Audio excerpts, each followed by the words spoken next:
السلام علیکم ورحمۃ اللہ وبرکاتہ۔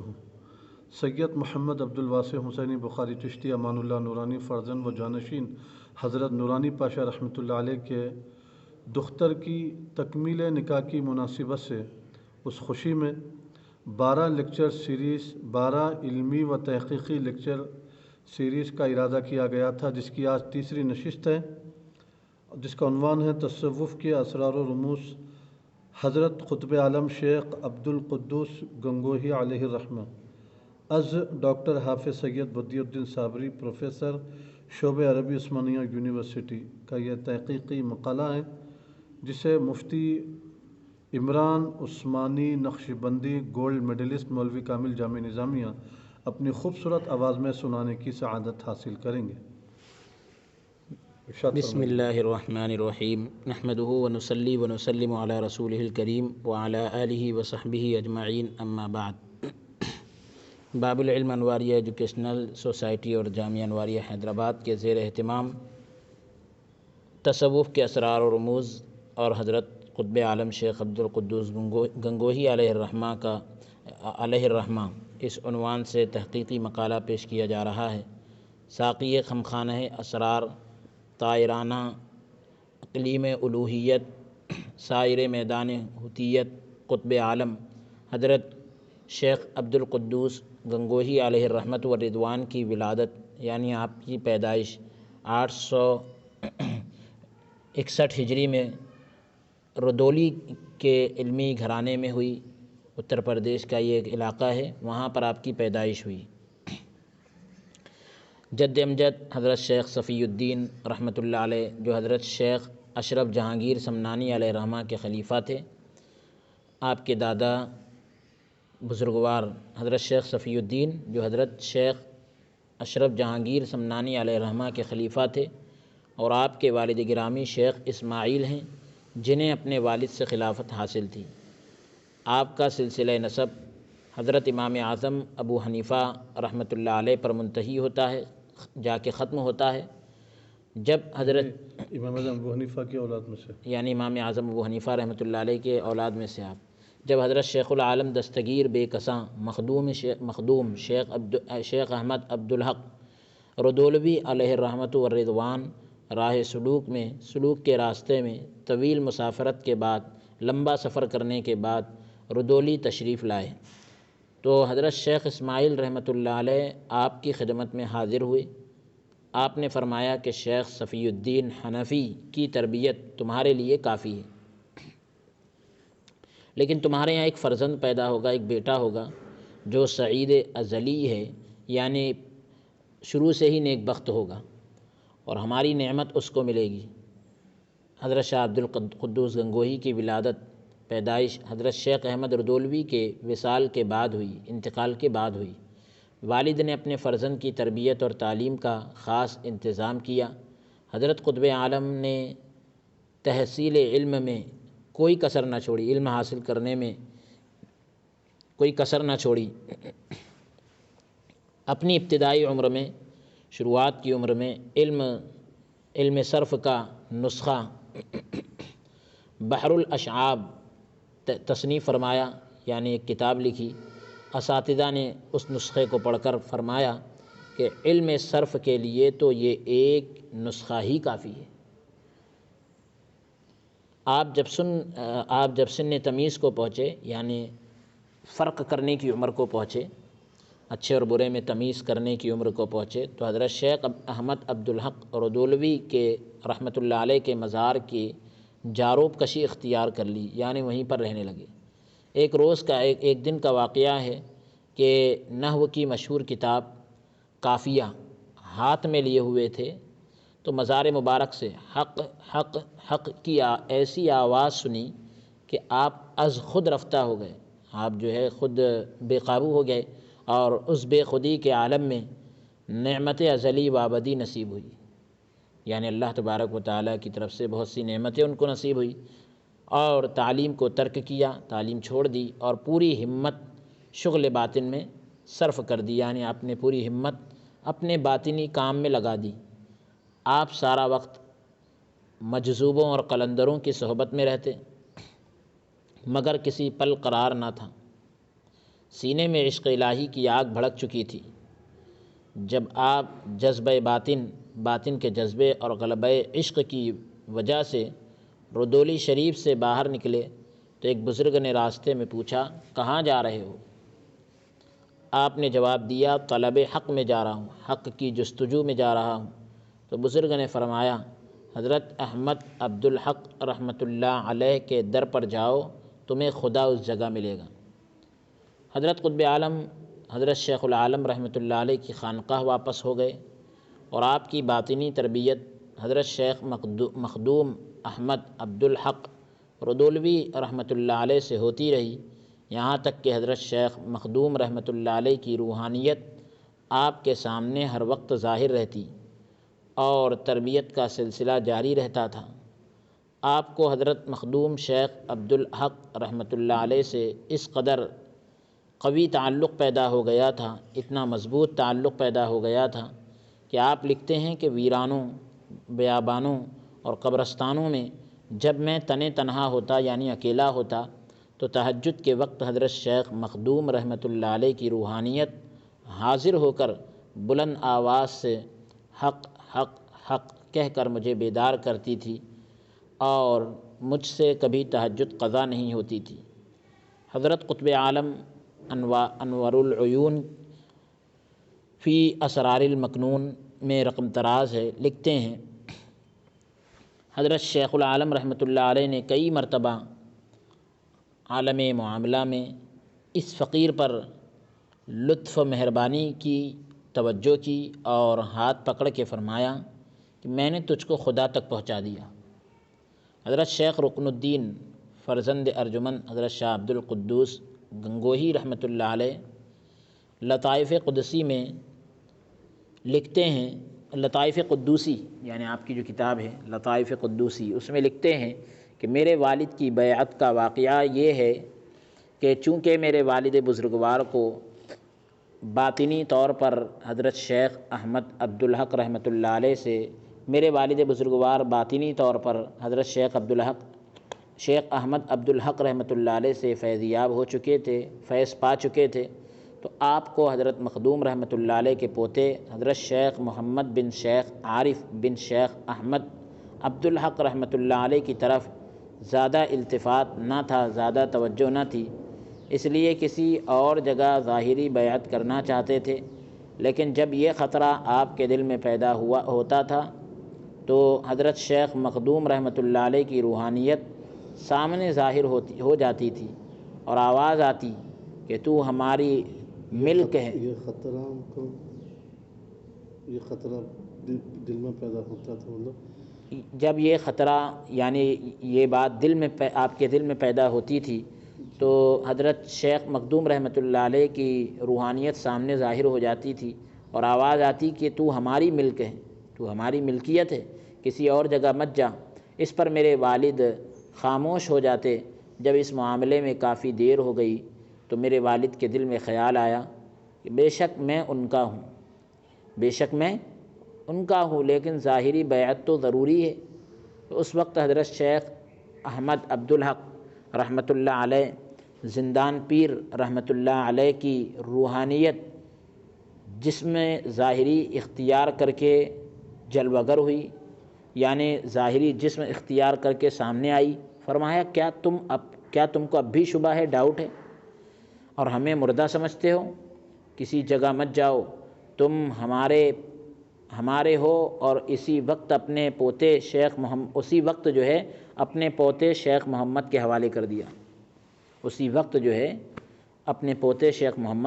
کر دیا، اور حضرت قطب عالم شیخ محمد رحمۃ اللہ علیہ سے بیعت کر لی۔ حضرت شیخ محمد رحمۃ اللہ علیہ اگرچہ عمر رسیدہ تھے، یعنی عمر میں زیادہ تھے، لیکن میرے والد کی بہت تعظیم کیا کرتے تھے۔ حضرت شیخ عبد القدوس گنگوہی رحمۃ اللہ علیہ نے بھی اپنے شیخ اور خانقاہ کی ایک خادم سے بڑھ کر خدمت کی، چلہ کشی اور ریاضت و مجاہدے میں مصروف رہے۔ آپ نے راہ حق میں کافی مصائب برداشت کیا، کافی تکلیفوں کو خدا کی راہ میں برداشت کیا، اور مکتوبات قدوسیہ جو آپ کے خلیفہ حضرت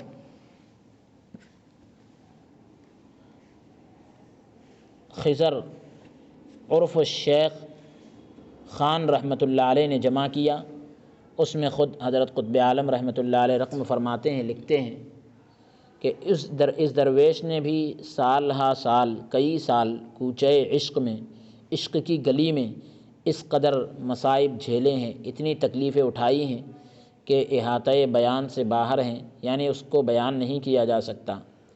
کئی سال بھوک اور پیاس نے جان نکالی، 40 سال تک آتش عشق نے جلایا، عشق کی آگ نے 40 سال تک جلایا، اور اس شعر کو سچ کر کے دکھایا، جب تک تو نہیں جلے گا، یعنی فارسی کا شعر ہے، اس کا ترجمہ یہ ہے کہ جب تک تو نہیں جلے گا عود کی خوشبو تجھ سے نہیں آئے گی۔ کیا بات ہے۔ جب تک تو نہیں جلے گا عود کی خوشبو تجھ سے نہیں آئے گی۔ جو رازدان ہیں، جو راز والے ہیں، وہی اس بات کو جانتے ہیں، نادانوں کو اس کا علم نہیں۔ کیا بات ہے۔ مجاہدوں اور ریاضتوں کے زمانے میں آپ کی اندرونی سوزش کا، اندر کی کیفیت کا یہ عالم تھا کہ آپ کے سر پر اندر کی جو گرمی ہوتی ہے اس کا یہ عالم تھا کہ آپ کے سر پر پانی کی کئی بالٹیاں، کئی بکٹ بھر کے جو ہے پانی ڈالا جاتا، کئی بالٹیاں پانی ڈالا جاتا تھا، اور پانی کی کئی بالٹیاں آپ کے اوپر ڈالی جاتی تھی، لیکن پھر بھی پانی میں برودت کی کیفیت پیدا نہیں ہوتی، یعنی پانی میں ٹھنڈک نہیں آتی تھی، بلکہ پانی خود گرم ہو جاتا تھا۔ اللہ اکبر۔ آپ کی جو اندر کی گرمی تھی روحانیت والی، وہ اس قدر شدت والی تھی کہ اتنی شدید تھی کہ اگر کئی بالٹی بھر کر پانی بھی آپ کے سر پر ڈالا جاتا تو وہ پانی میں برودت یعنی ٹھنڈک نہیں آتی تھی، وہ پانی گرم ہو جاتا تھا۔ اسی سوزش عشق الہی کی تسکین کے لیے، عشق کی اس آگ کو بجھانے کے لیے، لاس لے ادھر آنے کے بعد پھر سے اس کو اوپر کر لے، ادھر ادھر مت کر۔ اسی سوزش عشق الہی کی تسکین کے لیے، یعنی سکون پہنچانے کے لیے، اس آگ کو ٹھنڈی کرنے کے لیے، اس گرمی کو سکون پہنچانے کے لیے آپ کثرت سے سماع سنتے تھے، بہت زیادہ سماع سنتے تھے، اور بے حد وجد کی کیفیت پیدا ہو جاتی تھی، انتہائی وجد کی کیفیت پیدا ہو جاتی تھی۔ آپ صائم الدہر اور قائم اللیل تھے، ہمیشہ روزہ رکھتے تھے، رات میں قیام کرتے تھے، 400 رکعتیں دن میں اور اتنی ہی رات کو ادا کرتے تھے۔ اعمال صالحہ پر، نیک اعمال پر آپ کی استقامت کو دیکھ کر عقل دنگ رہ جاتی تھی، ظاہر شریعت سے آراستہ اور باطن طریقت سے پیراستہ تھے۔ آپ نے بادشاہ، آراستہ پیراستہ یعنی مالا مال تھے، اس سے مزین تھے۔ جی۔ آپ نے بادشاہان وقت کی اصلاح میں بھی کوئی کسر اٹھا نہ رکھی، یعنی وقت کے جو بادشاہ ہوتے ہیں ان کی اصلاح کے اندر بھی کوئی کسر نہ چھوڑی، یعنی ان کی اصلاح اور درستگی کا کام کیا، جیسا کہ مکتوبات قدوسیہ میں سکندر لودھی مغل بادشاہ، بابر اور ہمایوں کے نام خطوط ملتے ہیں، یعنی یہ بڑے بڑے بادشاہوں کے نام آپ نے خط لکھے۔ ہمایوں کو آپ سے بڑی عقیدت تھی اور آپ کی خدمت میں حقائق اور معارف کے علم کے لیے حاضر ہوتا تھا۔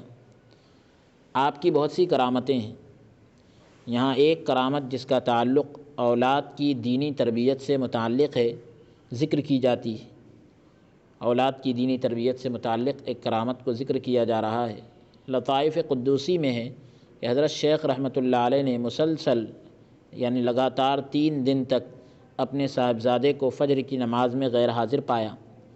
فجر کی نماز میں آپ نے دیکھا کہ آپ کے فرزند نہیں ہیں، تو 3 دن تک لگاتار جب دیکھا تو آپ ان کے حجرے کی طرف پہنچے، اپنے بیٹے کے کمرے کی طرف گئے تو دیکھا کہ صاحبزادے پیتل سے سونا بنانے کی دھن میں لگے، ان کے بیٹے جو ہے پیتل کو سونا بنا رہے ہیں اور اسی دھن میں لگے۔ آپ نے آواز دی اور بیری کے درخت کو سونے میں تبدیل کر کے فرمایا، کیمیا اشیاء کی ماہیت کو بدلنے کا نام نہیں، یعنی کیمیا آپ یہ سمجھ رہے ہیں کہ پیتل سے سونا بن جائے تو یہ کیمیا ہے، شے کی حقیقت کو بدلنے کا نام کیمیا نہیں ہے، کسی چیز کی حقیقت کو بدلنے کا نام کیمیا نہیں، بلکہ باطنی اور روحانی قوتوں کو بیدار کرنے کا نام ہے۔ اندر کی طاقت کو بیدار کرنے کا نام کیمیا ہے، بیدار یعنی جگانے کا نام کیمیا ہے۔ حضرت قطب عالم رحمۃ اللہ علیہ روحانیت کے کس عظیم بلند مقام پر تھے، کتنے اونچے مقام پر تھے۔ صاحب اقتباس الانوار کی اس عبارت کو دیکھیے، ریاضات اور مجاہدات میں آپ بایزید دہر اور فرید عصر تھے، یعنی کوشش کے اندر اور محنت کے اندر آپ اپنے ریاضت کے اندر، عبادت کے اندر وقت کے اپنے زمانے کے بایزید تھے، اور اپنے وقت کے اپنے زمانے کے فرید الدین تھے، بلکہ آپ کے احوال اور مقامات اس قدر عرفہ اور اعلیٰ تھے، اتنے اونچے تھے اور بلند تھے کہ کسی اور سے نسبت دینا بھی صحیح نہیں، کسی اور سے نسبت دینا بھی صحیح نہیں ہے۔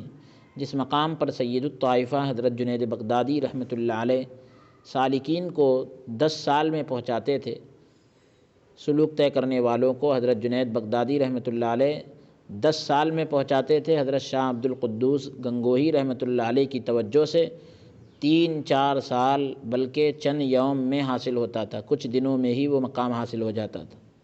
اور جو ولایت کے حضرت حق تعالیٰ نے، اللہ تبارک و تعالیٰ نے آپ کو عطا فرمائی تھی، سرکار دو عالم سرور کائنات صلی اللہ تعالیٰ علیہ وسلم کے زمانے مبارک سے لے کر آج تک بہت کم حضرات کو ملی ہے، اس حد تک کہ آپ کے دھوبی اور سائس وغیرہ بھی صاحب ولایت ہیں، یعنی وہ بھی ولایت کے مرتبے کو پہنچے ہیں۔ آپ کے خادم، یہ مطلب ہے کہ آپ کے خادم تک جو ہے ولایت کے مرتبے کو پہنچے ہیں۔ آپ سکندر لودھی کے زمانے میں شاہ آباد منتقل ہوئے، وہاں چلے گئے، وہاں 20 سال سے زیادہ قیام فرما کر، 20 سال سے زیادہ رک کر ماں متعلقین یعنی اپنے متعلقین کے ساتھ گنگوہ منتقل ہوئے، گنگوہ میں چلے گئے۔ 84 سال کی عمر میں 84 ایئرس کی عمر پا کر 944 ہجری میں اس دنیا سے پردہ فرما کر گنگوہ کو اپنی آرام گاہ کا شرف بخشا، یعنی گنگوہ کو اپنی آخری آرام گاہ بنایا، یعنی وہاں پر آپ رہے۔ آپ کی زوجہ حضرت شیخ عارف رحمۃ اللہ علیہ کی صاحبزادی حضرت شیخ العالم رحمۃ اللہ علیہ کی پوتی تھی۔ آپ کے جملہ 7 لڑکے تھے، آپ کے کل 7 لڑکے تھے، جن میں شیخ حمید، شیخ عبد الکبیر اور شیخ رکن الدین رحمۃ اللہ علیہ مؤلف لطائف قدوسی مشہور عالم اور زاہد تھے۔ بقول صاحب اخبار الاخیار اور مرآت الاسرار آپ کے صاحبزادگان علوم ظاہری اور باطنی سے آراستہ اور و پیراستہ تھے، یعنی مالا مال تھے، علم ظاہر اور باطن دونوں سے مزین تھے۔ حضرت قطب عالم شیخ عبد القدوس گنگوہی رحمۃ اللہ علیہ کے خلفاء کی تعداد 1000 سے بھی زیادہ بتائی جاتی ہے۔ ان میں آپ کے فرزند حضرت شاہ رکن الدین رحمۃ اللہ علیہ، حضرت شاہ جلال الدین تھانیسری رحمۃ اللہ علیہ، حضرت شیخ عبد الغفور اعظم پوری رحمۃ اللہ علیہ، حضرت بندگی شیخ خان جون پوری، حضرت شیخ عبد العزیز کیرانوی، حضرت شیخ عبد الستار سہارنپوری اور میر سید رفیع الدین اکبر آبادی علیہم الرحمہ وغیرہ ہیں آپ کے خلفاء۔ آپ کی تصانیف میں، آپ کی کتابوں میں شرح عوارف المعارف کتاب ہے، وہ جامع اس کی شرح ہے۔ حاشیہ فصوص الحکم، انوار العیون فی اسرار المکنون، رسالہ قدوسیہ، مکتوبات قدوسیہ، غرائب الفوائد، رشد نامہ اور مظہر عجائب ہے، اور وحدت الوجود پر قصیدہ امالی کی شرح نور المعانی تصنیف فرمائی۔ حضرت قطب عالم رحمۃ اللہ علیہ فارسی اور ہندی کے شاعر کی حیثیت سے بھی ایک بلند مقام رکھتے ہیں۔ آپ کی ایک غزل کے چند اشعار یہاں رقم کیے جاتے ہیں، لکھے جاتے ہیں، جو آپ کی بے خودی، عشق الہی کی کیفیت کی عکاسی کرتے ہیں، یعنی اس کیفیت کو پیش کرتے ہیں، اس کیفیت کو ظاہر کرتے ہیں۔ وہ اشعار آپ حضرات ملاحظہ فرما رہے ہیں، تو یہ یعنی ایسے اشعار ہے جو آپ کی بے خودی اور خدا سے عشق کی جو کیفیت ہے اس کو بتلاتے ہیں، اور یہ اشعار خود اس بات کو روشن کر رہے ہیں کہ آپ کے اندر عشق الہی کی کیسی کیفیت تھی۔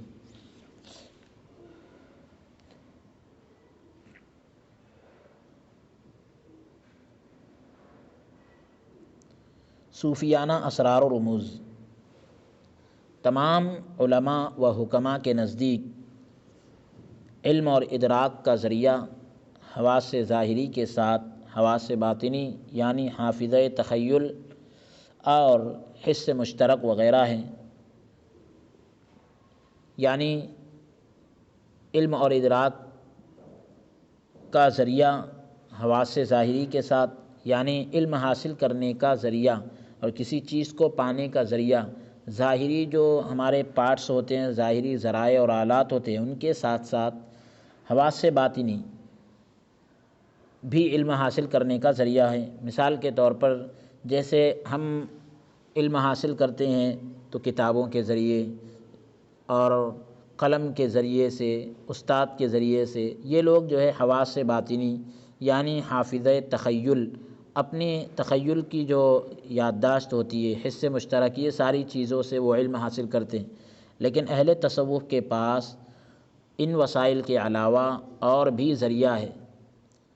اہل تصوف کے پاس ان وسائل کے علاوہ اور بھی ذریعہ ہے جو مجاہدہ، ریاضت، مراقبہ اور تصفیہ قلب سے پیدا ہوتا ہے، دل کی صفائی سے پیدا ہوتا ہے، جن سے ایسی باتیں معلوم ہوتی ہے جو حواس سے ظاہری اور باطنی سے نہیں معلوم ہوتی۔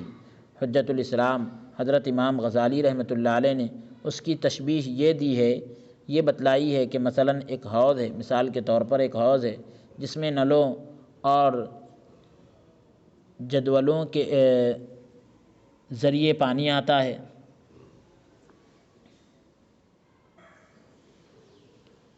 یہ کہ جو چھوٹی چھوٹی نالیاں بنائی جاتی ہے اور اس کو پھر جو ہے حوض میں چھوڑ دیا جاتا ہے تو اس کے ذریعے پانی آتا ہے، گویا یہ علوم ظاہری ہیں، لیکن خود حوض کی تہ میں ایک جھرہ ہے۔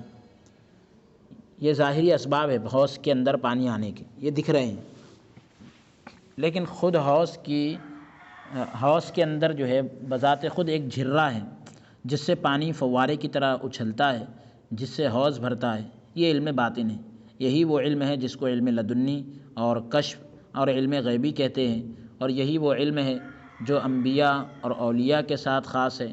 حضرت شیخ محی الدین ابن عربی رحمۃ اللہ علیہ اس علم کے حاملین کے بارے میں فرماتے ہیں کہ ان کی عقلیں سلیم، دل پاکیزہ اور فارغ ہو جاتے ہیں، تو پھر جب ان میں یہ استعداد، یہ صلاحیت پیدا ہو جاتی ہے تو اللہ تبارک و تعالیٰ کی تجلی ان کی معلم ہو جاتی ہے۔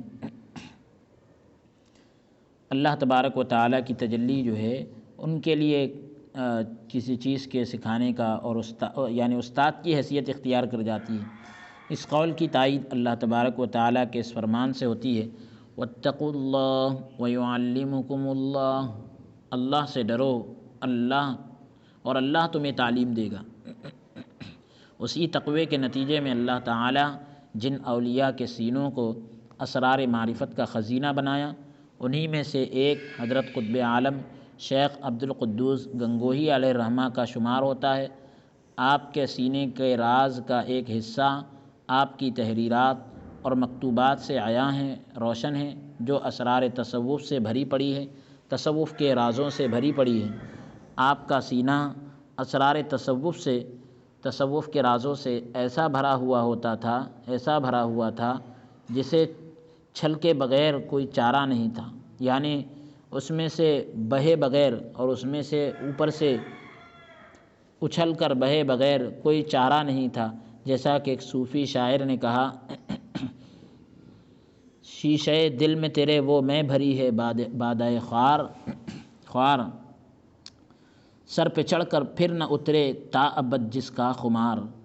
شیشے دل میں تیرے وہ میں بھری ہے بادخوار، سر پہ چڑھ کر پھر نہ اترے تا ابد جس کا خمار، کیا سنبھالوں کیا بچاؤں، کیا سنبھالوں کیا بچاؤں، کیا چھپاؤں راز کو، جام پر وہ جام دیتا جا رہا ہے بار بار، کیا سنبھالوں کیا بچاؤں کیا چھپاؤں راز کو، جام پر وہ جام دیتا جا رہا ہے بار بار۔ علم تصوف میں بعض امور یعنی کچھ چیزیں جو ہے مبادی اور وسائل کی حیثیت رکھتی ہے، یعنی ابتدائی چیزوں کی بنیاد کی اور وسیلے کی حیثیت رکھتی ہے، اور بعض جو ہے مقاصد کا درجہ رکھتے ہیں۔ حضرت قطب عالم رحمۃ اللہ علیہ کی فکر و نظر کا تعلق اکثر مقاصد سے رہا کرتا تھا۔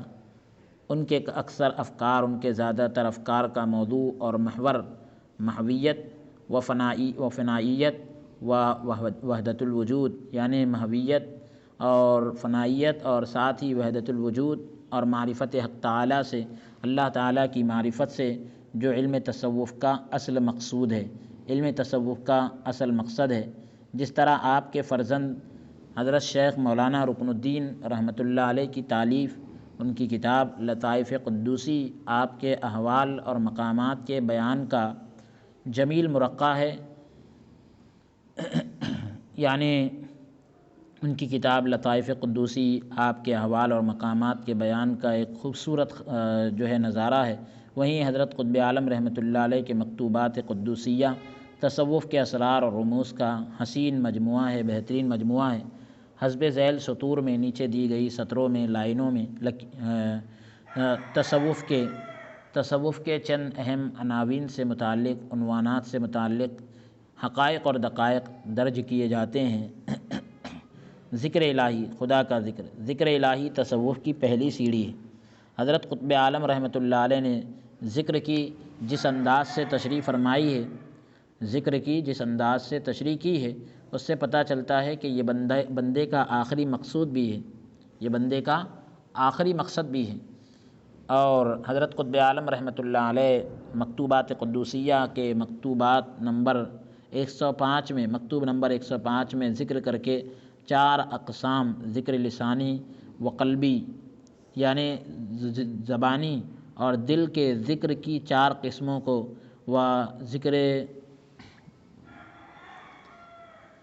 ثمر کے بیان کے بعد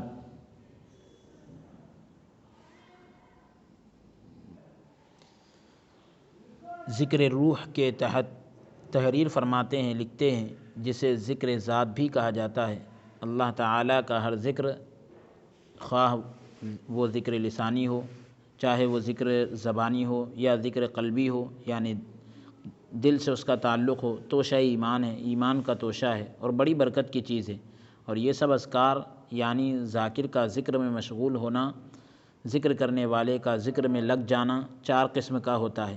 لیکن ذکر کا ذاکر میں ہونا اور بات ہے، ذکر کا ذکر کرنے والے میں ہونا اور بات ہے، اور اس کے 3 مراتب ہیں، 3 درجے ہیں۔ پہلا مرتبہ یہ ہے کہ جب ذاکر، ذکر کرنے والا قصداً یعنی خود سے ذکر میں مشغول ہوتا ہے تو نفس سے کافر مانع ہوتا ہے، نفس سے کافر جو ہے رکاوٹ بنتا ہے اور سرکش ہو کر قبضے سے نکل جاتا ہے۔ اور دوسرا مرتبہ یہ ہے کہ اس جد و جہد میں، اس کوشش میں ذاکر، ذکر کرنے والا قلعہ دل کو فتح کر لیتا ہے، دل کے قلعے کو فتح کر لیتا ہے، کامیابی حاصل کر لیتا ہے دل کے قلعے پر، اور نفس سے کافر مغلوب ہو کر ساکن ہو جاتا ہے، نفس جو ہے خاموش ہو جاتا ہے، یعنی مغلوب ہو کر وہ خاموش ہو جاتا ہے، اور اس وقت دل ذاکر ہو جاتا ہے، دل جو ہے ذکر کرنے والا بن جاتا ہے۔ اور مغلوب ہو کر کا مطلب یہ ہے کہ نفس شکست پا کر ہار کر اور اس وقت دل جو ہے ذاکر ہو جاتا ہے اور ذکر کا ذاکر پر غلبہ ہو جاتا ہے۔ اس مقام پر ذکر حیات بن جاتا ہے، زندگی بن جاتا ہے، اور ذکر کے بغیر موت کا احساس ہوتا ہے، کہ یعنی ایسا لگتا ہے کہ زندگی صرف ذکر سے، ذکر نہ ہو تو آدمی زندہ نہیں رہ سکتا، وہ مقام ہے۔ یہی وجہ ہے کہ حضرت رابعہ بصری رحمۃ اللہ علیہ کہا کرتی تھیں کہ دنیا میں حق تعالیٰ کے ذکر سے زندہ ہوں اور آخرت میں اس کے دیدار سے زندہ رہوں گی۔ یعنی حضرت رابعہ بصری رحمۃ اللہ علیہ کہا کرتی تھیں کہ دنیا میں میں اللہ تعالیٰ کے ذکر سے زندہ ہوں اور آخرت میں اس کے دیدار سے زندہ ہوں گی۔ اس مقام پر اگر ذاکر یہ چاہے، ذکر کرنے والا یہ چاہے کہ ذکر کے بغیر ایک لحظہ ایک لمحہ بسر کرے، گزارے، تو نہیں کر سکتا۔ اس لیے بزرگان دین نے کہا ہے کہ جب عاشق معشوق کا دامن پکڑتا ہے، عاشق جو ہے معشوق کا دامن پکڑتا ہے تو اس سے رہائی ممکن ہے، اس سے رہائی ممکن ہے، اس سے چھٹکارا پانا، دور ہونا ممکن ہے۔ لیکن جب معشوق عاشق کا دامن پکڑتا ہے تو رہائی ناممکن ہو جاتی ہے۔ یعنی جس سے عشق ہو رہا ہے وہ اپنے عشق کرنے والے کا دامن پکڑ لے تو اب رہائی ناممکن ہے، اور عشق کرنے والا اپنے معشوق کا دامن پکڑے تو ہو سکتا ہے رہائی ہو جائے۔ لیکن اگر معاملہ الٹا ہو کہ معشوق عاشق کا دامن پکڑ لے تو رہائی ناممکن ہے۔ فرمان الہی ہے فَاذْكُرُونِي أَذْكُرْكُمْ، تم میرا ذکر کرو تو میں تمہارا ذکر کرتا ہوں۔ یعنی مذکور ذاکر اور ذاکر مذکور بن جاتا ہے، یعنی جس کا ذکر کیا جانا چاہیے وہ ذاکر بن جاتا ہے، اور جو ذکر کرنے والا ہے وہ خود مذکور بن جاتا ہے، اس کا خود ذکر ہو رہا ہے۔ جو ذکر کرنے والا ہے وہ ایسا ہو گیا کہ اس کا ذکر کیا جا رہا ہے، اور کون کر رہا ہے؟ رب العالمین کر رہا ہے۔ تو اب جدائی نہیں ہوتی۔ جب اللہ تعالیٰ خود ذاکر بن جاتا ہے تو غفلت ہرگز واقع نہیں ہوتی۔ اللہ خود آپ کا ذکر کر رہا ہے، اب آپ سے غفلت نہیں ہوگی۔ لا تأخذہ سنۃ ولا نوم، نہ اللہ کو اونگ آتی ہے نہ نیند، اور یہ ذکر اس قدر ترقی کر لیتا ہے، اتنا اوپر چلا جاتا ہے کہ مذکور کا ذاکر پر قبضہ ہو جاتا ہے۔ مذکور کا یعنی جس کا ذکر کیا جا رہا ہے اس کا ذکر کرنے والے پر قبضہ ہو جاتا ہے۔ بس یہاں نہ ذکر رہتا ہے نہ ذاکر، اب یہاں پر جو ہے نہ ذکر رہتا ہے نہ ذاکر رہتا ہے۔ اب یہ بتلا رہے ہیں کہ محو در محو اور غرق در غرق کی اسی کیفیت حالت طاری ہو جاتی ہے، یعنی بس اسی میں ڈوبتا چلا جاتا ہے اور اندر ڈوبتا چلا جاتا ہے، اسی میں کھوتا چلا جاتا ہے۔ وہ ایسے سمندر میں جا پڑتا ہے جس کا کوئی ساحل نہیں، کنارہ نہیں، لیکن اس سمندر میں ارواح مطہرہ کے لیے، پاک روحوں کے لیے نہ کوئی خوف ہے نہ خطر، نہ کوئی خطرہ ہے نہ کوئی ڈر ہے۔ رسیدم من بدر یائے، یعنی ایسا اس کا ترجمہ یہ ہے کہ میں ایسے دریا میں پہنچ گیا کہ جس کی موجیں آدم خود ہے، یعنی جس کی موجیں خود چلتی ہیں، یعنی جس میں سالک غرق ہو کر، سالک جو ہے ڈوب کر فانی از خود باقی باللہ ہو جاتا ہے، فنا ہو کر خود سے باقی باللہ ہو جاتا ہے وہ۔ لیکن عجیب بات یہ ہے کہ فنا ہو کر وہ خود سے باقی باللہ ہو جاتا ہے، ہاں، یعنی اللہ کی طرف سے اس کو ہمیشہ کے لیے حیات مل جاتی ہے، حیات مل جاتی ہے، یہ مطلب زندگی مل جاتی ہے۔ لیکن عجیب بات یہ ہے کہ اس دریا میں نہ کوئی کشتی ہے نہ ملہ ہے، اس دریا میں کوئی کشتی بھی نہیں ہے اور کوئی کشتی چلانے والا بھی نہیں ہے، یعنی اس مقام کو لا تعین کے نام سے موسوم کیا جاتا ہے۔ یہ مقام لا تعین ہے، یعنی یہ کوئی طے شدہ مقام نہیں ہے، یہ مقام میں نہ کوئی کشتی ہے نہ کوئی ملہ، کب کون کس مقام پہ پہنچ جائے یہ اللہ بہتر جانتا ہے۔ یہ ذکر در ذاکر کا تیسرا مرتبہ ہے، یہ ذکر در ذاکر یعنی ذکر کا ذاکر میں ہونا، یہ تیسرا درجہ ہے۔ هو المطلوب، ذکر کا ذاکر میں ہونا، ہاں، مطلب ذکر کا ذکر کرنے والے میں ہونا، اندر ہونا، جی اس کی پوری ابھی جو تفصیل بتلائی گئی اوپر جی جی کیفیت، تو کہہ رہے ہیں هو المطلوب والمقصود، وہی مطلوب اور وہی مقصود، یعنی خدا کرے کہ یہ دولت ہم سب کو نصیب ہو، بفضلہ تعالی، اللہ اپنے فضل سے یہ دولت ہم سب کو نصیب فرمائے۔ حضرت قطب عالم رحمۃ اللہ علیہ اور ایک مکتوب میں ذکر کے اقسام کی خصوصیت بتاتے ہوئے کہ ذکر کا مقصود کیا ہے، مقصد کیا ہے، اس راز سے پردہ اٹھاتے ہیں، اس راز سے پردہ اٹھاتے ہیں۔ رائے حق یہ ہے، صحیح راستہ یہ ہے کہ زبان کا ذکر دل تک پہنچے۔ صحیح طریقہ کیا ہے کہ زبان کا ذکر دل تک پہنچے، اور دل سے سر تک، سر سے روح تک پہنچے۔ یہ ذکر ذات اور مشاہدہ حق ہے، یہ ذکر جو ہے اللہ کا مشاہدہ، اللہ کا دیدار ہے۔ کیونکہ ذکر زبان طاعت ہے، زبان سے تو اللہ کا ذکر کرنا یہ اطاعت ہے، یہ لازمی ہے، یہ لازمی ہے، ضروری ہے۔ ذکر دل یعنی کہنا چاہیے کہ آپ کو کہ زبان سے جو ذکر ہے وہ تو لازمی ہے، لیکن ذکر دل یعنی حضور ہے، جس کو ہم صوفیاء اکرام کی اصطلاح میں حضوری بولتے، حضوری کی کیفیت۔ تو غفلت نہیں ہونا، حضوری ہر وقت جو ہے استحضار رہے، ہر وقت یہ تصور رہے کہ ہم اللہ کے دربار میں ہیں، ہم اللہ کی بارگاہ میں ہیں، اللہ کے جو ہے رحمت میں ہیں، تو حضوری ہے۔ اور ذکر سر ہے، وہ اوپر جو غالباً جو لفظ گزرا ہے وہ ذکر ثمر نہیں ہونا چاہیے، وہ جو ذکر سر ہونا چاہیے، وہ ابھی اوپر جو لفظ گزرا تو ذکر سر ہے۔ تو نور ہے یہ ذکر سر، جو ایک آہستہ سے جو ذکر کیا جاتا ہے، یہ نور ہے، یعنی از خود نفور یعنی ترک خودی ہے، خود سے آدمی غافل ہو جاتا ہے، اپنے آپ کو بھول جاتا ہے، فنا کر دیتا ہے۔ اور ذکر روح، یہ روح ایمان ہے، روح کا جو ذکر ہے ایمان کی روح ہے، اور یہ اس دنیا میں مشاہدہ حق اور آخرت میں رویت حق ہے، اللہ کا دیدار ہے۔ کسی نے کیا خوب کہا، فارسی کا یہ شعر ہے، اس کا ترجمہ سماعت کرے کہ جس کسی پر وہ آفتاب توحید اس دنیا میں چمکا، جس چیز کا اسے آخرت کے لیے وعدہ تھا اس جہاں میں مل گیا۔ آفتاب توحید اس دنیا میں اگر کسی کے اوپر چمک گیا تو آخرت میں جس چیز کے لیے وعدہ تھا تو ایسا لگتا ہے کہ اس کو دنیا میں ہی مل گیا۔ بس اس بات کی ضرورت ہے کہ نقش غیر کو قوت ملاحظہ یعنی شغل دوام کے ذریعے، ہمیشگی کے ذریعے دل سے مٹا دے، کہ یعنی اللہ کے علاوہ ہر چیز کے نقش کو، نشان کو دل سے نکال دے، تاکہ جمال حق کی تجلی حاصل ہو اور پردہ اٹھ جائے۔ کہتے ہیں کہ فارسی کا شعر ہے، جب دل سے غیر کا نام و نشان مٹ جاتا ہے تو محبوب کے رخ انور سے پوری طرح پردہ اٹھ جاتا ہے۔ مردان خدا کی جنت میں سوائے خدا کے کچھ نہ ہوگا، مردان خدا کی جنت میں سوائے خدا کے کچھ نہ ہوگا۔ اللہ کے نیک بندوں کی جو جنت ہے تو ان کی جنت میں صرف اللہ ہی ہے، حور اور غلمان اور یہ سب تصورات نہیں ہیں، بہشت اور باغات، صرف اللہ۔ ہائے ہائے ہائے ہائے ہائے ہائے۔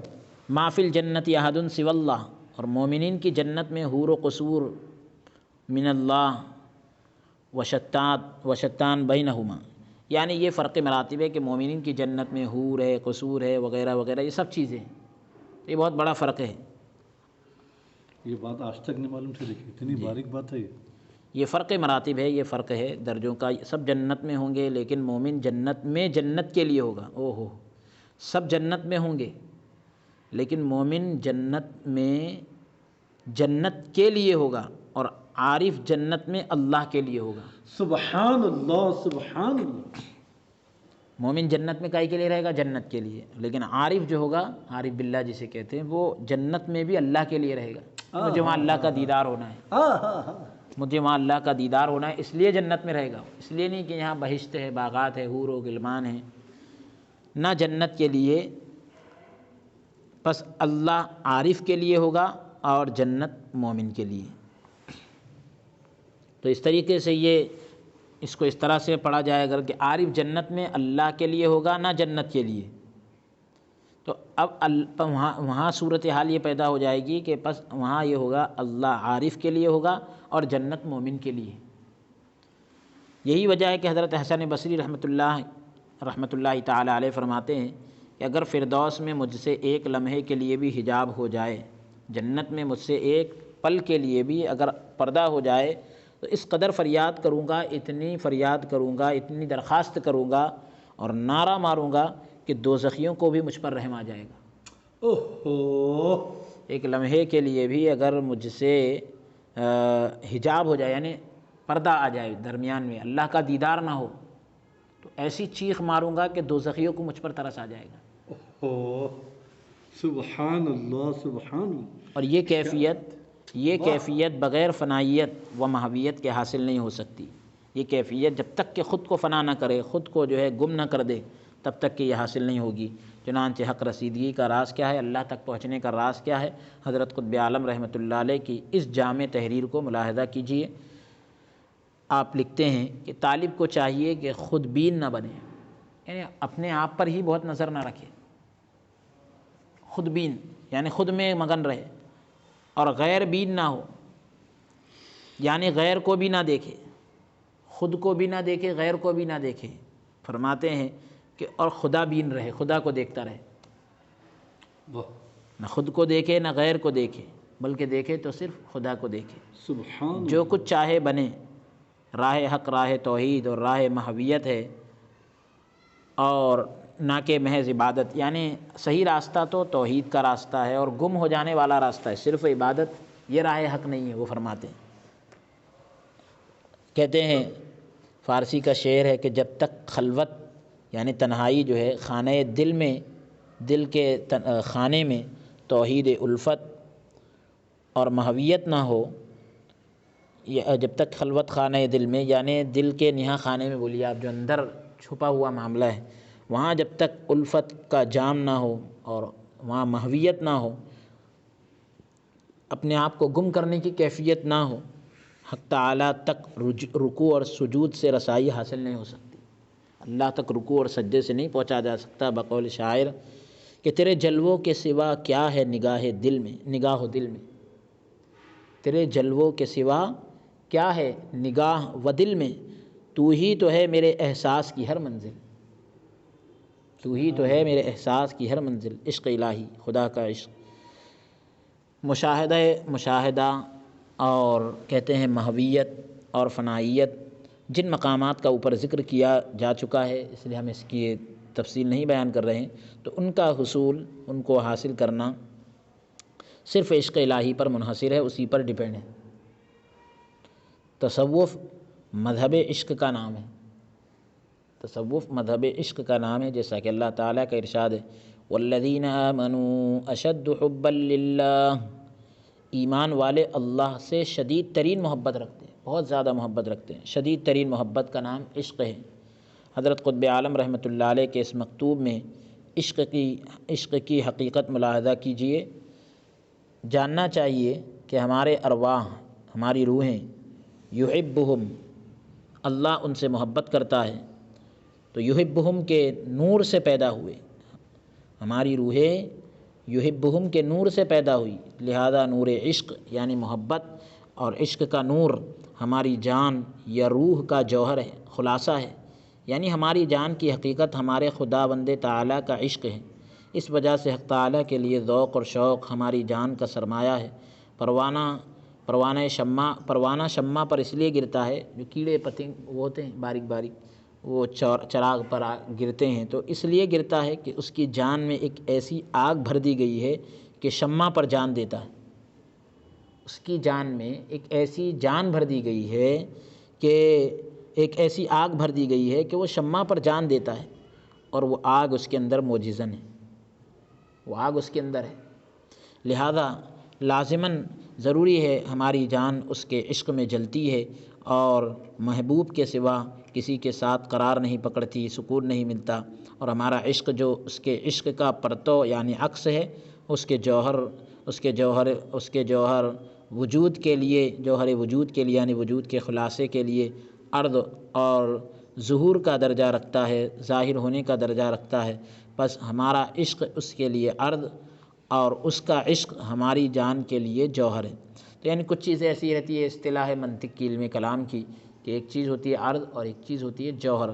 تو ایک چیز خود سے قائم ہوتی ہے اور ایک چیز خود سے قائم نہیں ہوتی۔ مثال کے طور پر جیسے دیوار ہے، تو دیوار کے اندر جو سفیدی ہے، دیوار کے اندر جو سفیدی ہے، یہ دیوار کی وجہ سے قائم ہے۔ دیوار کے اندر جو پینٹ کلر وغیرہ کرتے ہیں، تو یہ دیوار کی وجہ سے قائم ہے۔ دیوار تو خود سے قائم ہے، ایسا نہیں ہے کہ وہ پینٹ کی کلر کی وجہ سے دیوار قائم ہے۔ تو یہ عرض اور جوہر کہلاتی ہے۔ اور کہہ رہے ہیں کہ ہمارا عشق اس کے لیے عرض اور اس کا عشق ہماری جان کے لیے جوہر ہے، اور یہ جوہر اور عرض اصطلاحی معنوں میں نہیں، جو اصطلاحی معنی لیے جاتے ہیں۔ ہمارا عشق اللہ اب بتا رہے ہیں، اس کی تفصیل کر رہے ہیں کہ ہمارا عشق حق تعالیٰ کے انوار اور اسرار کی وجہ سے، ہمارا عشق اللہ تعالیٰ کے انوار اور اسرار کی وجہ سے، اس لیے اسے عرض کہا گیا۔ عشق کو کیا کہا گیا؟ اور یعنی اس چیز کو کیا کہا گیا؟ عرض کہا گیا، اور اس کا عشق ہماری جان کی حقیقت ہے، اس کا عشق ہماری جان کی حقیقت ہے، اس لیے جوہر کہا گیا، اس لیے جوہر کہا گیا۔ اس کا عشق ہماری جان کی حقیقت ہے، جی، یہ سمجھا نہیں؟ اس کا عشق جو ہے یہ ہماری جان کی اصل ہے، حقیقت ہے، تو اس لیے اس کو جوہر بولے۔ تو اور ایک ہوتا ہے عرض، تو عرض یعنی ہمارا عشق جو ہے اللہ کے انوار اور اسرار کی وجہ سے، اگر اللہ کے انوار اور اسرار نہ ہو تو پھر ہمارا عشق ہی نہیں ہوگا، وجود ہی نہیں ہوگا ہمارا وجود اس سے ہے، لیکن ایسا اس کا الٹا نہیں لے سکتے آپ کہ اس کا وجود ہم سے ہے، ایسا نہیں۔ جی جی جیسا یہ تو ہمارے یہ کہنا چاہیے کہ اس لیے اس کا عشق ہماری جان کی ایک حقیقت ہے، اس لیے اس کو جوہر بول دی۔ وہ اصطلاحی معنی میں نہیں کہ ایک اس سے قائم ہے دوسرا اس سے قائم نہیں ہے، وہ معنی نہیں ہے۔ جی، یعنی وہ معنی یہاں نہیں لیا جائے، ہاں وہ معنی یہاں نہیں لیا معنی ہے ہی نہیں۔ جی، یعنی اب کہہ رہے ہیں کہ عشق فارسی کا ایک شعر ہے، یعنی اس کا عشق ہماری جان کے اندر ہمارا جانان یعنی محبوب ہے، اس کا عشق ہماری جان کے اندر ہمارا دلبر ہے، محبوب ہے، اور ہماری جان کے لیے سلطان یعنی بادشاہ ہے۔ حق تعالیٰ اور اس کے مقربین کے درمیان، اللہ کے جو قریب بندے ہیں تو ان کے درمیان ایک دوسرے کے عشق میں اصلاً و فرعاً، اصل اور فرع کے اعتبار سے، جوہراً و عرضاً، جوہر اور عرض کے اعتبار سے، ازلاً و ابداً، ازل اور ابد کے اعتبار سے تلازم اور تعارف ہے، یعنی آپ ایک آپس میں ایک دوسرے کی پہچان ہے، اور جس قدر کسی کے اندر جس کے اندر یہ چیز ہے، اسی تناسب سے، اسی مناسبت سے عصمت انبیاء علیہ السلام کی عصمت اور حفظ اولیاء اکرام کی حفاظت ہے۔ یہ اس عقیدے کی طرف اشارہ ہے کہ انبیاء معصوم ہیں اور اولیاء محفوظ ہیں۔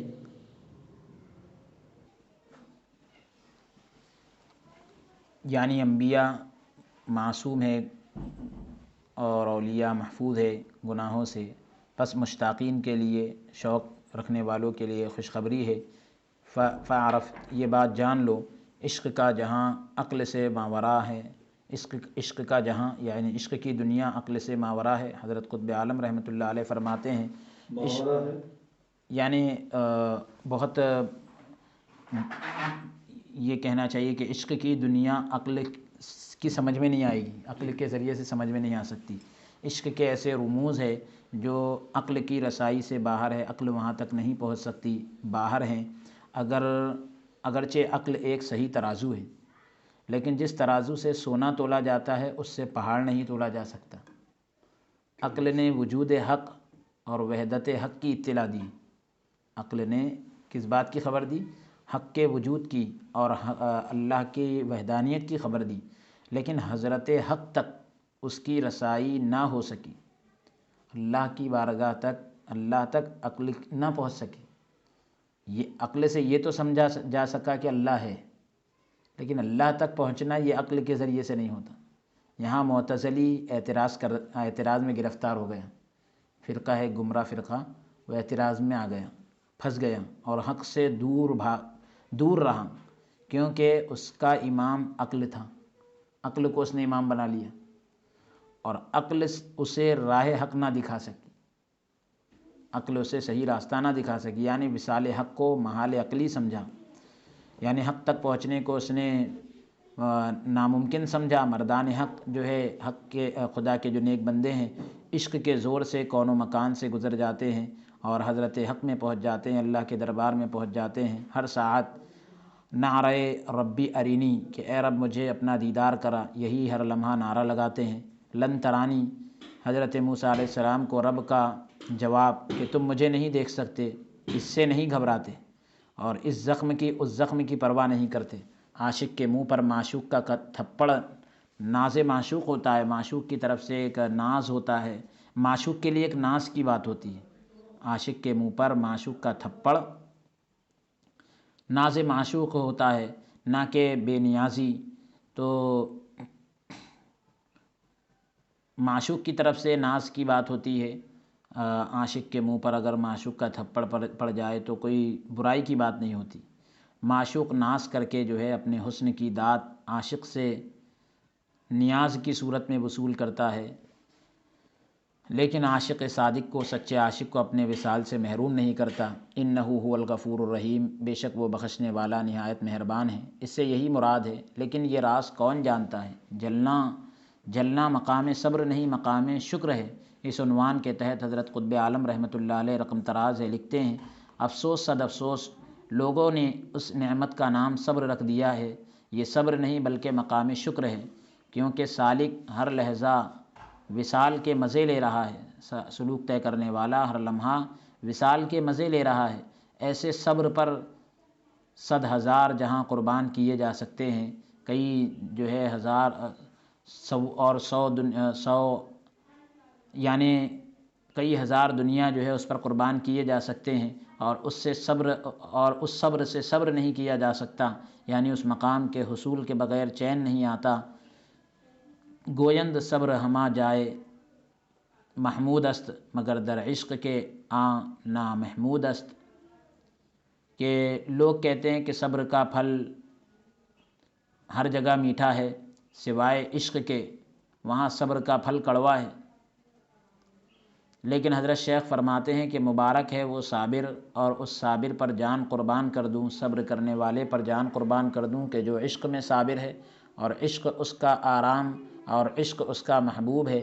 اور تمہیں معلوم ہے کہ عشق کیا ہے؟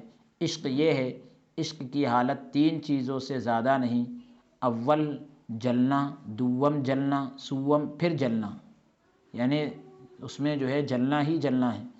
قلب کا کمال، محبت اور عشق کا مرکز قلب ہے، اس کی جگہ جو ہے دل ہے، دل ہی تجلی گاہ الہی اور معرفت الہی کا منبع اور محل ہے، یعنی اللہ کی تجلی کی جگہ ہے اور خدا کی معرفت کا سرچشمہ ہے، جگہ ہے۔ دل کیا ہے؟ حضرت قطب عالم رحمۃ اللہ علیہ سے سنیے، کہتے ہیں کہ دل مغز حقیقت است، کہ دل حقیقت کا مغز ہے اور جسم اس کا چھلکا ہے۔ دل روح کا آئینہ ہے، اس کے اندر دوست کا جمال دیکھ۔ جو شخص دل نہیں رکھتا، اگرچہ ملک ہے اور اگرچہ ملک ہے یعنی بادشاہ ہے اور ساکن فلک ہے، آسمانوں کی سیر کرنے والا ہے، سر حق سے اسے کچھ خبر نہیں، حق کے سرے سے اس کو کچھ خبر نہیں، کچھ پتہ نہیں، اور نہ حق تعالیٰ تک اس کا گزر ہے۔ وہ اہل دل نہیں بلکہ خادم ہے، جس کے ذمے کچھ خدمت ہے، کہاں یہ اور کہاں وہ۔ پس تو دل کے کاموں میں مشغول رہ اور دل کے رموز حاصل کر۔ دل عرش رحمان ہے، رحمان کا عرش ہے، بلکہ اس سے بھی بلند تر ہے، اس سے بھی اونچا ہے، کیونکہ اللہ تعالیٰ فرماتا ہے کہ مجھے میری زمین سما نہیں سکتی، نہ میرا آسمان، لیکن میرے مومن بندے کا دل مجھے سما سکتا ہے۔ یہ دل ہے جو خلیفہ رحمان ہے اور مظہر جمال سبحان ہے، اللہ تبارک و تعالیٰ کے جمال کا مظہر ہے۔ قلب المومن مرآت الرب، مومن کا دل رب تبارک و تعالیٰ کا آئینہ ہے۔ کہہ رہے ہیں کہ خلقت کی سجدہ گاہ ہمارے چہرے کا جمال ہے، کیونکہ دنیا کا بادشاہ ہمارے مسکین دل کے اندر ہے۔ ہر وقت سوز اور ساز میں رہو، جان کی بازی لگا دو، کیونکہ حق تعالیٰ تیرے ساتھ ہے، اللہ تیرے ساتھ ہے اور تیرا ہے۔ حق تعالیٰ کے ساتھ بنائے رکھو اور ہزاروں راز پاتے رہو۔ قلب المومن عرش اللہ، مومن کا دل اللہ تعالیٰ کا عرش ہے، اسی پر سر رکھ دو۔ الرحمن علی العرش استویٰ، اللہ تعالیٰ اپنے اسم رحمان سے عرش پر متمکن ہے۔ یہ ہے عرش رحمان اور یہ ہے دل انسان، اور انسان کیا ہے؟ سر سبحان ہے، یعنی حق تعالیٰ کا راز ہے۔ دل کی صفائی اور تزکیے، دل کی صفائی کے بغیر دل مومن کو یہ مرتبہ حاصل نہیں ہو سکتا، مومن کے دل کو یہ مقام نہیں حاصل ہو سکتا۔ قرآن کریم میں بار بار حضور نبی اکرم صلی اللہ تعالی علیہ وآلہ وسلم کی بعثت کا مقصد حضور علیہ الصلاۃ والسلام کے دنیا میں تشریف آوری کا مقصد تزکیہ نفوس اور تعلیم کتاب و حکمت قرار دیا گیا، قرآن کریم کی تعلیم قرار دیا گیا۔ تزکیہ نفوس در حقیقت تزکیہ قلوب کا نام ہے، اور اسی لیے کہا گیا التصوف تصفیۃ القلوب، تصوف قلوب کے تصفیے کا نام ہے، دل کی صفائی کا نام ہے۔ صوفیہ کرام نے قلوب کی نگہداشت پر خوب زور دیا ہے، دل کی نگہداشت پر خوب زور دیا ہے، جیسا کہ حضرت قطب عالم رحمۃ اللہ علیہ مکتوب نمبر 21 میں تحریر فرماتے ہیں، لکھتے ہیں کہ قلب کی فکر آج کرنی چاہیے، دل کی فکر آج کرنی چاہیے، اور اپنے دل کے اندر ہر ساعت، ہر گھڑی اور ہر لحظہ، ہر لمحہ جویاں و پویاں یعنی تلاش کرتے ہوئے اور دوڑتے ہوئے رہنا چاہیے، اور اس بات کا خیال رکھنا چاہیے کہ اس لطیفہ ربانی اور جوہر سبحانی کی رغبت کس طرف ہے اور یہ کیا چاہتا ہے، کیونکہ دل کا میلان، دل کا جھکاؤ جس چیز کی طرف ہوتا ہے دل وہی بن جاتا ہے، خواہ چاہے اس صورت میں کچھ بھی ہو۔ اسی لیے فرمایا گیا یحشر الناس یوم القیامت علی نیاتہم، قیامت کے دن لوگوں کو ان کی نیات یعنی خواہشات کے مطابق اٹھایا جائے گا، یعنی جس چیز کے ان کے قلوب خواہاں ہوں گے، خواہش مند ہوں گے، اسی کے ساتھ ان کو اٹھایا جائے گا۔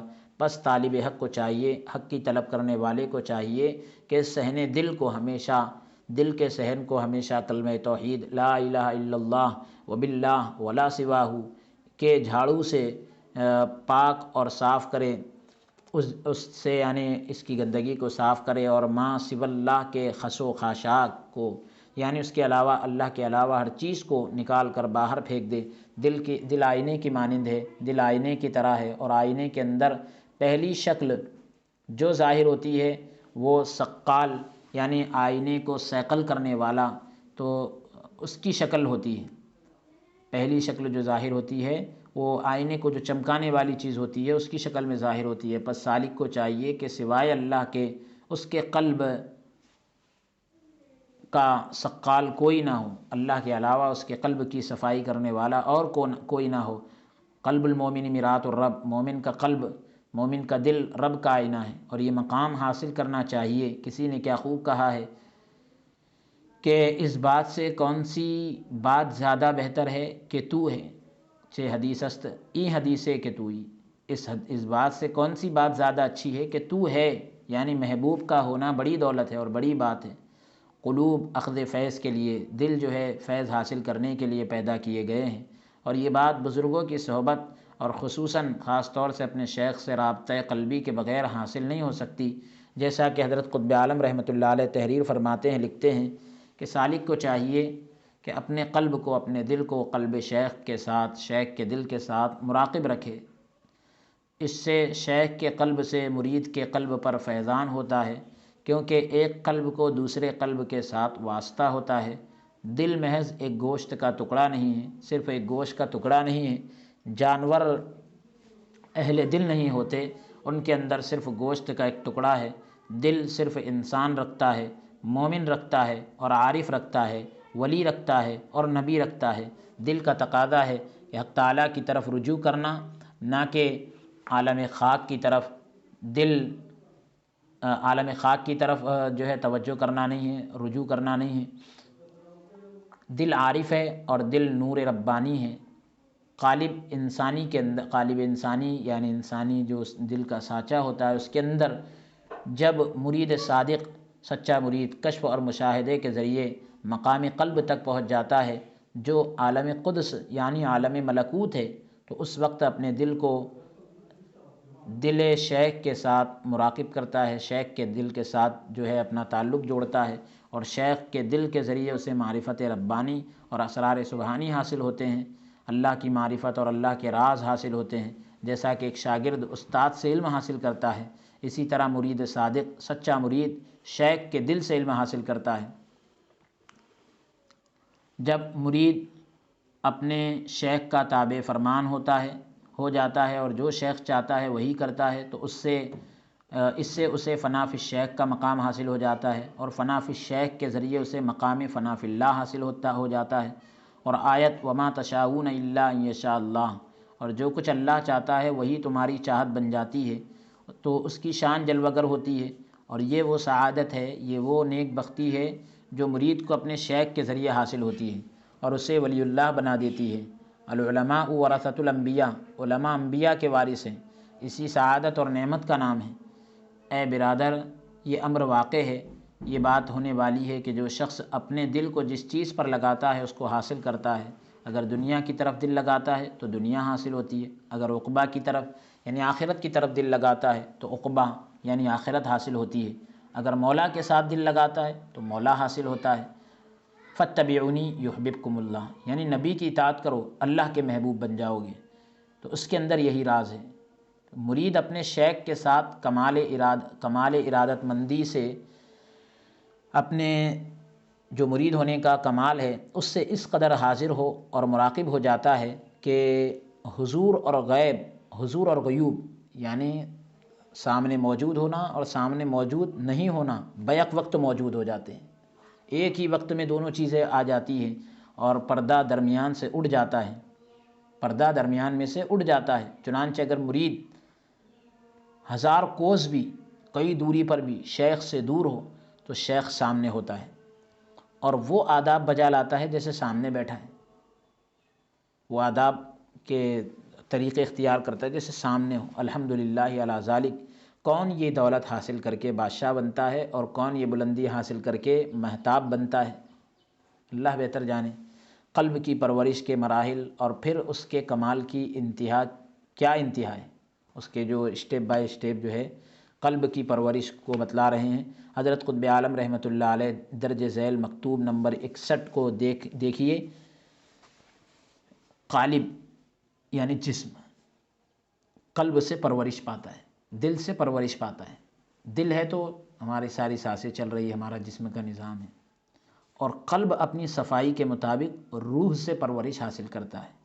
یعنی جب روح کی قلب پر تجلی ہوتی ہے تو قلب منور ہو جاتا ہے، روشن ہو جاتا ہے، اور قوت حاصل کر کے حق تعالیٰ کی طرف رجوع کرتا ہے، طاقت حاصل کر کے اللہ کی طرف رجوع کرتا ہے، اپنے آپ کو حق کے حوالے کرتا ہے، اللہ کے حوالے کر دیتا ہے، حق کے ساتھ ہم کلام ہوتا ہے، کلام کرتا ہے، اور حق تعالیٰ سے حق تعالیٰ جو ہے اسے خبر دیتا ہے۔ یہی رزق روح ہے، روح کی غذا یہی ہے کہ جب روح پر تجلی ہوتی ہے تو انوار ربانی اور اسرار سبحانی میں پرواز کرتی ہے، اللہ کے انوار اور اللہ کے رازوں میں یہ اڑان بھرتی ہے اور لا مکان میں پہنچ جاتی ہے، یعنی ایک خاص مقام میں پہنچ جاتی ہے۔ حضرت مصطفیٰ علیہ الصلاۃ والسلام اس مقام میں جب کہ آپ کا قلب روح کی صفت پر تھا اور روح حق تعالیٰ کی صفت پر، زمان اور مکان کو پیچھے چھوڑ کر میدان قاب قوسین او ادنا میں پہنچ گئے۔ زہ کمال و زہ جمال، هو الاول هو الآخر هو الظاہر هو الباطن، ای فهو الحق فی الحق والخلق وليس الا الحق وهو الحق ذو القوة المتین۔ وہی اول ہے، وہی آخر ہے، وہی ظاہر ہے، وہی باطن ہے، وہی حق ہے حق میں، وہی حق ہے حق میں، اور خلق میں نہیں ہے، خلق میں نہیں ہے سوائے حق کے، مخلوق میں خدا کے سوا کچھ نہیں، اور وہی حق ہے، زبردست قوت والا ہے۔ اسی مقام پر کہا گیا کہ روح جسم کی طرح ہے اور ہاتھ پاؤں رکھتی ہے، لیکن اس کے دست اور پا نورانی ہیں، اس کے ہاتھ پیر نورانی ہیں، اور عالم قدس کی غذا تناول کرتی ہے، عالم قدس کی غذا حاصل کرتی ہے۔ اس مقام پر درویش روح کی صفت پر ہوتا ہے، طعام یعنی کھانا بہت کھاتا ہے اور عرش پر جاتا ہے۔ کہتے ہیں کہ میں ابیت عند ربی هو یطعمنی ویسقی، میں رات اپنے رب کے پاس بسر کرتا ہوں، گزارتا ہوں، وہی مجھے کھلاتا ہے اور پلاتا ہے۔ اور قرآن سے سنو، هو من عند اللہ، وہ اللہ کے پاس سے، یہ ابھی حدیث پڑھی گئی، اور اب یہ ہے هو من عند اللہ، وہ اللہ کے پاس سے۔ فرزند من، میرے بیٹے، جسد آدم کوئی چھوٹی چیز نہیں، انسان کا جسم جو ہے کوئی چھوٹی چیز نہیں ہے، بلکہ ایسی چیز ہے کہ 18,000 عالم اس کے اندر پنہا ہیں، 18,000 عالم اس میں چھپے ہوئے ہیں۔ جب حق تعالیٰ کے فضل و کرم سے کشف و رونما ہوتا ہے، ظاہر ہوتا ہے، تو درویش جو کچھ سنتا ہے اپنی آنکھ سے دیکھتا ہے، درویش جو بھی سنتا ہے اپنی آنکھ سے دیکھ لیتا ہے کہ عرش، فرش، بہشت، دوزخ، جنت، دوزخ، 18,000 عالم سب اس کے ساتھ ہیں، بس تم حق میں مشغول رہو، اللہ کے اندر تم جو ہے مگن ہو جاؤ تاکہ حجاب اٹھ جائیں، پردے اٹھ جائے اور سب کچھ تیرے سامنے آ جائے، اور عالم غیب کی مخلوق اگرچہ آدمیوں کی شکل پر ہے لیکن آدمی نہیں، عالم غیب کی جو مخلوق ہے آدمی کی شکل پر ہے لیکن آدمی نہیں ہے۔ اب کہہ رہے ہیں شریعت، طریقت اور حقیقت، یہ تین چیزوں کو بتلا رہے ہیں۔ قرب الہی کی راہ کو، خدا سے قریب ہونے کے راستے کو طے کرنے کے لیے تصوف میں تین ذرائع ہیں، تین جو ہے اسباب ہیں، شریعت، طریقت اور حقیقت، یہ تین چیزیں ہیں۔ آدمی تین چیزوں کا مجموعہ ہے، نفس، دل اور روح۔ ہر ایک کے لیے ایک راستہ مقرر کیا گیا ہے، طے کر دیا گیا۔ نفس کے لیے شریعت اور دل کے لیے طریقت اور روح کے لیے حقیقت کا راستہ بنایا گیا ہے۔ سبحان اللہ، سبحان اللہ۔ ان تینوں راہوں کا سالک سے کیا تعلق ہے، یہ تینوں راستوں کا سلوک طے کرنے والے سے کیا تعلق ہے؟ تو حضرت قطب عالم ارشاد فرماتے ہیں ہمیشہ شریعت کے مطابق ظاہری طہارت پر کمر بستہ ہونا چاہیے، ہمیشہ شریعت کے مطابق جو ظاہری پاکی ہوتی ہے اس پر مضبوطی سے رہنا چاہیے، اور حکم طریقت کے مطابق، حکم طریقت یعنی طریقت کے حکم کے مطابق طہارت باطنی، اندر کی پاکی یعنی غیر سے دل کو پاک رکھنا چاہیے، اور عالم حقیقت میں اپنے آپ کو ذات حق میں، حقیقت کے عالم میں اپنے آپ کو اللہ کی ذات میں ہر وقت محو رکھنا چاہیے، گم رکھنا چاہیے۔ کلمہ طیبہ کے معنی کے بارے میں یعنی محو اور گم رکھنا چاہیے، یعنی اپنے آپ کو مصروف رکھنا چاہیے، مصروف رکھنا چاہیے اور اللہ کی ذات میں کھو جانا چاہیے، کھو جانا چاہیے۔ حضرت قطب عالم کلمہ طیبہ کے معنی کے بارے میں حضرت قطب عالم اس سے کے پہلے یہ فرمائیں کہ پہلی بات دوبارہ بولیے آپ، شریعت کا پابند ہو جائے۔ جی، شریعت کے مطابق ظاہری پاکی حاصل کرے، پابند رہے ظاہری پاکی کا، جی، اور حکم طریقت کے مطابق یعنی طریقت یعنی ظاہری پاکی سے مراد یہ ہے کہ یہ شریعت کی کامل اطاعت کرے، اتباع کرے۔ نہیں، جیسے مطلب شریعت کے مطابق جو اپنے ظاہر کو پاک رکھے، اندر یعنی جو اپنے جسم کے اوپر پیشاب کے قطرے لگ جائیں، اچھا، وہ مراد اپنے ہے۔ کپڑے پر نجاست لگ جائے، ظاہری پاک صفائی، پاکی اچھا، صفائی وہ مراد ہے۔ شریعت کے حکم کے جی، مطابق۔ جی۔ اور اب اس میں سب چیزیں آ جاتی ہیں، اپنے ظاہری معاملات جو سب کو نظر آتے ہیں، لین دین، تجارت، یہ وہ سب شریعت کے مطابق ہو، اچھا، ظاہری پاکی میں آئیں گے یہ سب۔ جی، جی۔ ایک ہے کہ کوئی چیز دیکھ نہیں رہے، اندر ہمارے ذہن میں غلط وسواسے، غلط خیالات، کسی کے تعلق سے دھوکہ دہی، فریب، حسد، کینہ، یہ سب باطنی بیماری ہے، اس سے بھی اپنے دل کو پاک رکھے۔ یہ باطنی گندگی، ظاہری جو گندگی ہے سب سے اپنے آپ کو پاک رکھے، اور عالم حقیقت میں اپنے آپ کو خدا کی ذات میں ہر وقت جو ہے گم رکھنا چاہیے، اور یعنی اس میں کھو جانا چاہیے۔ کلمہ طیبہ کے معنی کے بارے میں حضرت قطب عالم کا یہ قول صدیوں سے فضا میں گونج رہا ہے، کئی سو سال سے فضا میں گونج رہا ہے کہ شریعت میں کلمے کا معنی لا معبود الا اللہ ہے، اللہ کے سوا کوئی معبود نہیں، یہ شریعت میں معنی ہے۔ اور طریقت میں لا الہ الا اللہ کے کیا معنی ہے؟ لا مقصود الا اللہ، ہمارا مقصود صرف اللہ ہے۔ اور حقیقت میں لا موجودہ الا اللہ، لا الہ الا اللہ کے معنی لا موجودہ الا اللہ، یہ مسئلہ حقیقت ہے۔ طریقت اور حقیقت، لا موجودہ الا اللہ کا مطلب لا موجودہ الا اللہ، خدا کے سوا کوئی موجود نہیں، ہاں، لا موجودہ الا اللہ، لا موجودہ الا اللہ، لا موجودہ الا اللہ۔ اور اس سے پہلے لا مقصودہ الا اللہ، وہ طریقت میں ہے، یعنی ہمارا مقصد صرف اللہ ہی ہو۔ جی۔ اچھا، ہاں ہاں، اور شریعت میں لا معبود الا اللہ، عبادت صرف اللہ کی ہو۔ جی، طریقت اور حقیقت دین کا حسن اور کمال ہے۔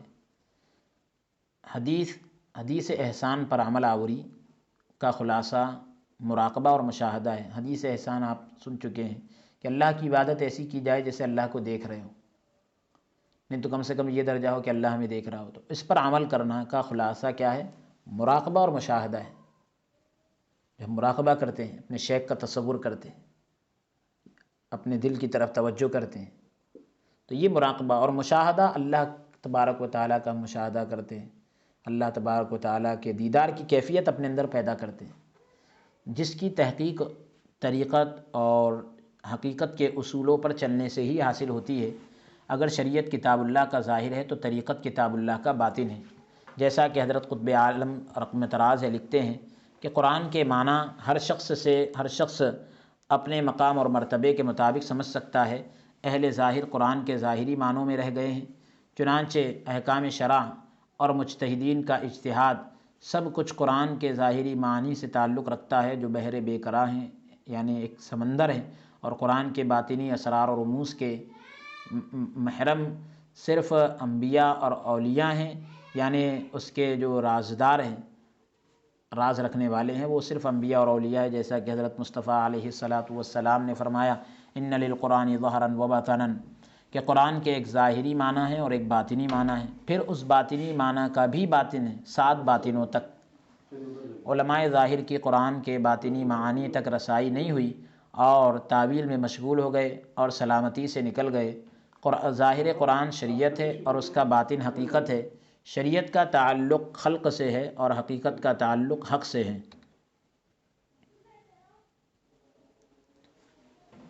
اہل اللہ کے سینے کتاب و سنت کے حقائق کے خزینے ہوا کرتے، اللہ والوں کے سینے جو ہے کتاب و سنت کے حقائق کے خزینے ہوا کرتے ہیں۔ حضرت سیدنا مولا علی کرم اللہ وجہ الکریم حقائق کے خزینے، حقیقتوں کے خزانے ہوا کرتے ہوئے، حضرت مولا علی کرم اللہ وجہ الکریم نے اپنے سینے کی طرف اشارہ کر کے فرمایا قلوب الاخیار قبور الاسرار، اخیار کے دل اسرار کے دفینے ہوا کرتے ہیں، یعنی جو نیک لوگ ہوتے ہیں ان کے دل رازوں کے چھپانے کی جگہ ہوتی ہے، رازوں کے خزانے کی جگہ ہوتی ہے۔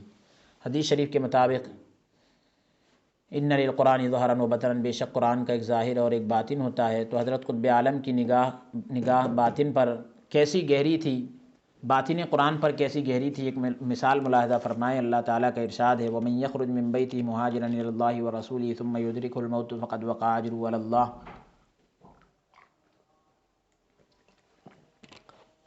جو کوئی اپنے گھر سے اللہ اور اس کے رسول کی جانب ہجرت کرنے کے لیے نکلا اور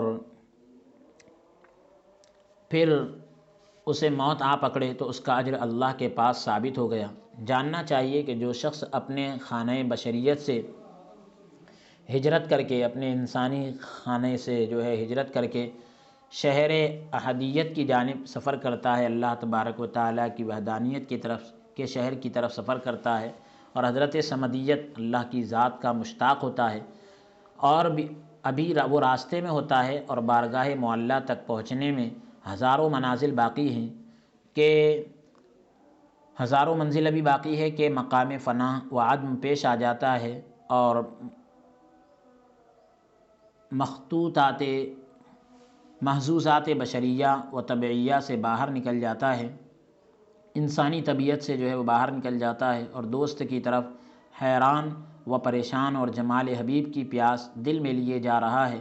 تو اگر کعبہ مقصود تک پہنچ گیا اور مشاہدہ حق اور رسول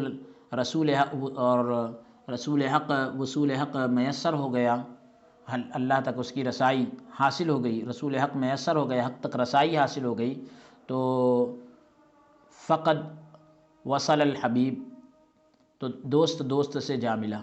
اور ان اولیاء اللہ لا خوف علیہم ولا هم یحزنون کی سلطنت ابدی، ہمیشہ کی بادشاہت اور تخت سرمدی، ہمیشہ کے تخت پر جو ہے متمکن ہوتا ہے، اس پر جلوہ افروز ہو جاتا ہے، قابو پا لیتا ہے اور دونوں جہاں کا بادشاہ بن جاتا ہے۔ لیکن اگر اس ہجرت کے میں کعبہ مقصود تک پہنچنے سے پہلے اس جہاں سے، اس دنیا سے کوچ کر چلا گیا تو اس کا اجر اللہ کے پاس ثابت ہو جاتا ہے، یعنی اس کے مراد کے مطابق ظہور حق اس پر متحقق ہو جاتا ہے، ثابت ہو جاتا ہے، کیونکہ اس نے اپنی جان راہ حق میں قربان کر دی، اللہ کے راہ میں قربان کر دی۔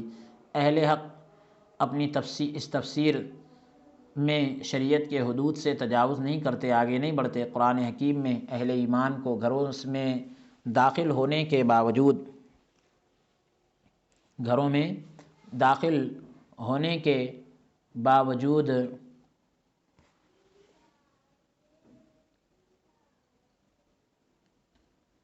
گھر میں داخل ہونے کے وقت جو اجازت اور سلام کا حکم دیا گیا، قرآن حکیم میں اہل ایمان کو گھر میں داخل ہونے کے وقت جو اجازت اور سلام کا حکم دیا گیا ہے، اس کے تناظر میں حضرت قطب عالم رحمۃ اللہ علیہ نے ارشاد فرمایا، واضح ہو کہ حقیقتیں جو حقائق قرآن کی حقیقتیں جن کا اہل اللہ کو کشف ہوتا ہے، اہل اللہ کے سامنے جو چیزیں ظاہر ہوتی ہے وہ ایسے اسرار الہی نامتناہی ہے، یعنی جس کی کوئی انتہا نہیں، وہ ایسے راز ہے جو دائرۂ تحریر و تقریر سے باہر ہے، اس کو لکھا نہیں جا سکتا۔ ہاں اشارے سے بات کی جاتی ہے کیونکہ شرع شریف کی سیاست لگا دی گئی ہے اور شریعت سے باہر کوئی بات نہیں کی جا سکتی۔ تلک حدود اللہ، یہ اللہ کی مقرر کردہ حدود ہے، تو اس کی منادی ہو چکی ہے، فلا تعتدوها، اور ان حدود سے باہر نہ جاؤ، اس کا اعلان ہر کان میں پہنچ چکا ہے۔ تو یہ اللہ کی مقرر کردہ حدیں ہیں، اس کی منادی ہو چکی ہے، اور فلا تعتدوها، اور ان حدود سے باہر نہ جاؤ، اس کا اعلان ہر کان میں پہنچ چکا ہے، کیونکہ حکمت الہی نے ندیم کو عدیم اور عدیم کو ندیم بنا دیا ہے، یعنی یگانہ کو بیگانہ اور بیگانہ کو یگانہ بنا دیا ہے، اور کچھ اسرار اور رموز بھی بتا دیے ہیں، کچھ راز بھی بتا دیے ہیں کہ تاکہ حقیقت وجود ظاہر ہو اور باطل حق کا رنگ، اور باطل جو ہے حق کا رنگ نہ اختیار کرنے پائے۔ اس آیت کے معنی یہ ہے کہ شریعت نے حدود مقرر کر دی ہے اور بلا اجازت، بغیر اجازت کے ان سے تجاوز نہیں کرنا چاہیے، اور اہل خانہ پر سلام کہنا چاہیے، یعنی اگر مقام اسرار میں پہنچے تو عجز اور انکسار سے اور ڈرتے ہوئے داخل ہو، اور اپنے اختیار اور راہ اسلوب کو سلب کر کے آئے، یعنی جب محارم غیب میں داخل ہو تو حق تعالیٰ کے ارادے میں اپنا ارادہ گم کر دے تاکہ شائستہ اسرار قدیم ہو جائے، اور اس مقام پر شائستہ اسرار قدیم ہو جائے، اور اس مقام پر حضرت سیدنا محمد مصطفیٰ صلی اللہ تعالیٰ علیہ وسلم فرماتے ہیں کہ لکل ملک حمن وحم اللہ المحارم، کہ ہر بادشاہ کی ایک حما یعنی باڑ، اور وہ جو جہاں باؤنڈری کی جاتی ہے کہ جہاں داخل نہیں ہونا چاہیے، تو وہ ہے یعنی مقام خلوت ہے، اور حق تعالیٰ کی جو باڑ ہے وہ محارم ہے، لہذا بادشاہ کی جائے خلوت یعنی تنہائی کی جو جگہ، تو یہاں تنہائی کا مقام مراد لیا گیا، اور اللہ تبارک و تعالیٰ کی جو چیزیں ہیں تو وہ محارم حرام کردہ چیزیں ہیں، لہذا بادشاہ کی جائے خلوت میں بیگانوں کا گزر نہیں ہوتا، بلکہ یگانے بلائے جاتے ہیں، اس لیے کافر کا داخلہ بند ہے اور مومن کو اجازت ہے۔ خلوت خانہ وحدت میں اللہ کے وحدت کا جو گھر ہے خلوت ہے، خلوت خانہ وحدت میں داخل ہو اور یگانہ بنا کر مملکت کا، بادشاہت کا تاج اس کے سر پر رکھا جائے اور صاحب تصرف ہو۔ اسی لیے کہا گیا کہ انبیاء اور اولیاء کے قول اور فعل پر اعتراض نہیں کرنا چاہیے اور سلامتی سے گزر جانا چاہیے۔ فلا تسألنی عن شیء حتی احدث لک منہ ذکرا، پس کسی چیز کے بارے میں مجھ سے سوال نہ کرنا حتیٰ کہ میں خود تجھے بیان کر دوں گا۔ پس مومن پر اجازت اور سلام کی پابندی لگا دی گئی ہے، لیکن اس کے داخلے پر پابندی نہیں ہے، یعنی مومن کو جب اجازت مل جاتی ہے اور متواضع ہو جاتا ہے، عاجزی انکساری والا ہو جاتا ہے، تو اسے اسرار خلائق یعنی مخلوق کے رازوں اور انوار حقائق میں داخل ہونے کی اجازت مل جاتی ہے، یعنی کہہ رہے ہیں کیونکہ اللہ تبارک و تعالیٰ غیور ہے، لأن اللہ غیور، کیونکہ اللہ تعالیٰ غیور ہے، غیرت انتہائی غیرت والا ہے، اور اپنی غیرت سے فواحش کو یعنی گندی چیزوں کو اس نے حرام کیا ہے، بیکار چیزوں کو، اور افشائے راز کو ظاہر کرنا، یہ ربوبیت کو، افشائے راز ربوبیت، اللہ کے راز کو ظاہر کرنا، اس کو فواحش کہا گیا، کیونکہ کہتے ہیں ربوبیت کا راز فاش کرنا کفر ہے۔ اے برادر، اے بھائی، عجیب بات ہے کہ غیریت کا تقاضا یہ ہے کہ حرم میں نامحرم داخل نہ ہو۔ مصرع، اس کی غیرت نے دنیا میں کوئی غیر نہ چھوڑا، یہ کیا شعور ہے، یہاں کون ما سوی اللہ کا نشان پا سکتا ہے، اس جگہ عقل کام نہیں کرتی، عاقلوں کو یہاں ہدایت کی جاتی ہے کہ عقل کو غارت کر کے دیوانہ ہو جاؤ اور عشق کے دامن میں ہاتھ ڈال۔ العشق جنون الہی، عشق جو ہے خدائی جنون ہے، جب عشق سر اٹھاتا ہے عاشق کو معشوق سے ملا دیتا ہے اور سب نامحرمیت دور ہو جاتی ہے، یعنی وحدت طاری ہو جاتی ہے اور کثرت اٹھ جاتی ہے، حلول اور اتحاد کی یہاں گنجائش نہیں، ایک دوسرے میں ضم ہونے کی یہاں گنجائش نہیں۔ حضرت قطب عالم نے اپنے مریدین اور معتقدین کے وہ شبہات وہ جو ڈاؤٹس ہوتے ہیں تصوف کے رموز اور اسرار سے متعلق ہوتے ہیں، اور بعض صوفیانہ اشعار تحقیق طلب ہوتے ہیں، یعنی ان کی تحقیق ہونا چاہیے، تو ان کا وافی اور شافی جواب، بھرپور جواب اپنی مکتوبات کے ذریعے دیا ہے۔ جیسا کہ ایک سائل کے سوال پر اسرار و انوار میں کیا فرق ہے، جواباً آپ تحریر فرماتے ہیں، لکھتے ہیں کہ اسرار و انوار ہیں، اسرار جو ہے انوار ہیں اور انوار اسرار ہیں۔ دونوں میں فرق یہ ہے کہ اسرار کی صفت پوشیدہ رہنا ہے اور انوار کی صفت ظاہر ہونا ہے۔ اسرار کا تعلق دل سے ہے اور انوار کا آنکھوں سے، اور سب کا تعلق عالم تحقیق سے ہے۔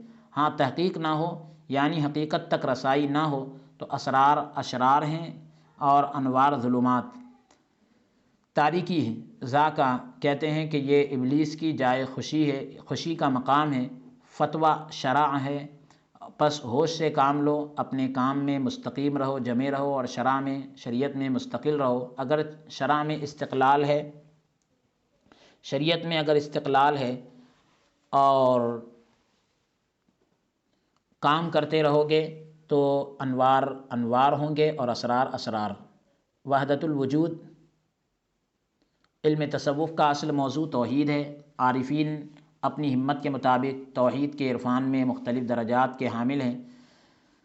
خدا کو یکتا و یگانہ سمجھنا، خدا کو یکتا و یگانہ دیکھنا، خدا کے ساتھ یکتا و یگانہ ہو جانا، تو یہ اس میں فرق ہے۔ تیسری قسم عرفان کا اعلیٰ مقام ہے، اسی کے بارے میں حضرت قطب عالم اپنی کتاب رشد نامے میں تحریر فرماتے ہیں کہ توحید دانی چیست، التوحید کہہ رہے ہیں کہ جس نے خدا کو یکتا و یگانہ سمجھا سب سے بیگانہ ہوا، اور جس نے خدا کو یکتا و یگانہ دیکھا اپنے سے بیگانہ ہوا، اور جو خدا کے ساتھ یکتا و یگانہ ہوا وہ عالم بے خودی میں آیا۔ بقول شاعر سوچتا ہوں کیا کہوں میں کیا نظر آنے لگا، وہ ریاض برزخ کبریٰ نظر آنے لگا، تو فنا فی الحق ہوا پھر کیا ہوا میں کیا کہوں، قطرہ دریا میں گیا دریا نظر آنے لگا۔ معرفت کی تیسری کیفیت جو محویت و فنائیت سے عبارت ہے اس کا نام ہے، حضرت قطب عالم شاہ عبد القدوس گنگوہی رحمۃ اللہ علیہ اپنے حال اور قال سے اس مرتبے پر فائز تھے، پہنچے تھے۔ اس مقام کو توحید حالی بھی کہا جاتا ہے، جیسا کہ حضرت جہانگیر اشرف سمنانی رحمۃ اللہ علیہ فرماتے ہیں کہ اس درجے میں موحد کا وجود واحد کے وجود میں ایسا مستغرق ہو جاتا ہے کہ سوائے واحد کی ذات اور صفات کے کوئی اس کی نظر شہود میں نہیں آتا، اس کی نظر میں کوئی نہیں آتا۔ حضرت سیدنا علی مرتضیٰ کرم اللہ تعالی وجہ الکریم رضی اللہ تعالیٰ عنہ نے فرمایا ما رأیت شیئا الا رأیت اللہ فیہ، کہ میں نے کسی چیز کو نہیں دیکھا مگر میں نے اس میں اللہ کو دیکھا۔ حضرت قطب عالم اپنے رسالے رشد نامے میں اس کو نقل کر کے فرمایا چوں عارف، یعنی جب عارف مقام احدیت میں پہنچ جاتا ہے، ذات جل وعلا کے سوا، اللہ کی ذات کے سوا کسی چیز کو صفت بقا کے ساتھ نہیں پاتا، کہ خواجہ جنید بغدادی رحمۃ اللہ علیہ فرماتے ہیں جب حادث یعنی مخلوق کا قدیم یعنی اللہ کی ذات سے، یعنی مخلوق کا جب اللہ کی ذات سے مقابلہ کیا جائے تو حادث کے لیے، مخلوق کے لیے کوئی اثر باقی نہیں رہتا۔ پس جان لے کہ وجود حقیقی کے سامنے کسی چیز کا وجود نہیں ہوتا۔ حق تعالیٰ فرماتا ہے اللہ آسمان و زمین کا نور ہے، یہی وہ اعتقاد ہے، عقیدہ ہے جس کو وحدت الوجود سے تعبیر کیا جاتا ہے۔ یہ تصوف کا معرکۃ الآراء نظریہ ہے، کثرت سے بہت زیادہ صوفیہ کرام اس نظریے کے حامل ہے۔ پس بعض صوفی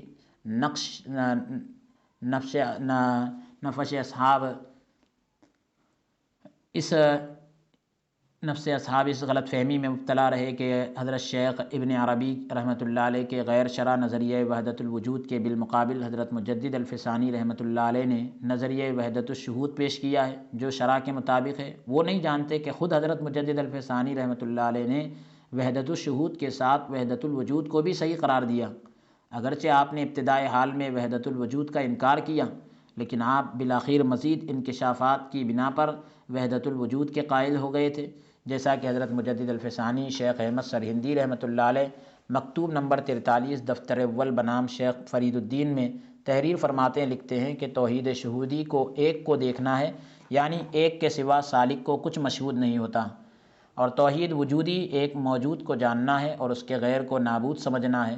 پس توحید وجودی علم الیقین کی قسم سے ہے اور توحید شہودی عین الیقین کی قسم سے ہے۔ مکتوب نمبر 44 میں فرماتے ہیں کہ پس صوفیہ جو وحدت الوجود کے قائل ہیں، حق پر اعتماد، حق پر ہیں، اور علماء بھی جو کثرت وجود کا حکم کرتے ہیں حق پر ہیں۔ وجود کا معاملہ حقیقت کی طرف ہے اور کثرت کا اس کے مقابلے میں مجاز کی طرف ہے، مجاز کی طرح ہے۔ وہ لوگ جو صوفیہ سے تو عقیدت رکھتے ہیں لیکن ان سے صحبت اور تربیت حاصل نہیں کی، ان کی غلط تعویل و تفہیم کی وجہ سے، غلط مطلب سمجھنے کی وجہ سے علماء ظاہر نے اس کو خلاف شرع سمجھا اور اس کا انکار کیا۔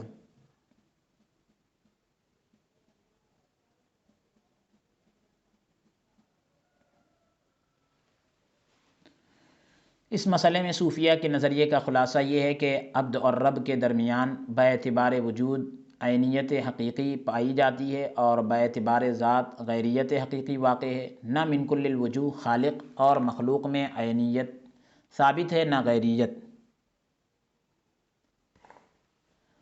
اس مسئلے میں گمراہی کا دروازہ اس وقت کھلتا ہے جبکہ وحدت الوجود کا معنی و مطلب وحدت الموجود یعنی وجود ایک ذات مراد لیا جائے اور عینیت اور غیریت کا لحاظ نہ رکھا جائے۔ حضرت شاہ عبدالعزیز محدث دہلوی رحمۃ اللہ علیہ فتاوی عزیزی میں فرماتے ہیں کہ وحدت الوجود حق ہے اور واقعے کے مطابق ہے، کیونکہ دلائل عقلیہ و نقلیہ اس پر اٹل ہیں، اور آپ نے اپنے فتاوے میں اس بات کی بھی صراحت کی ہے۔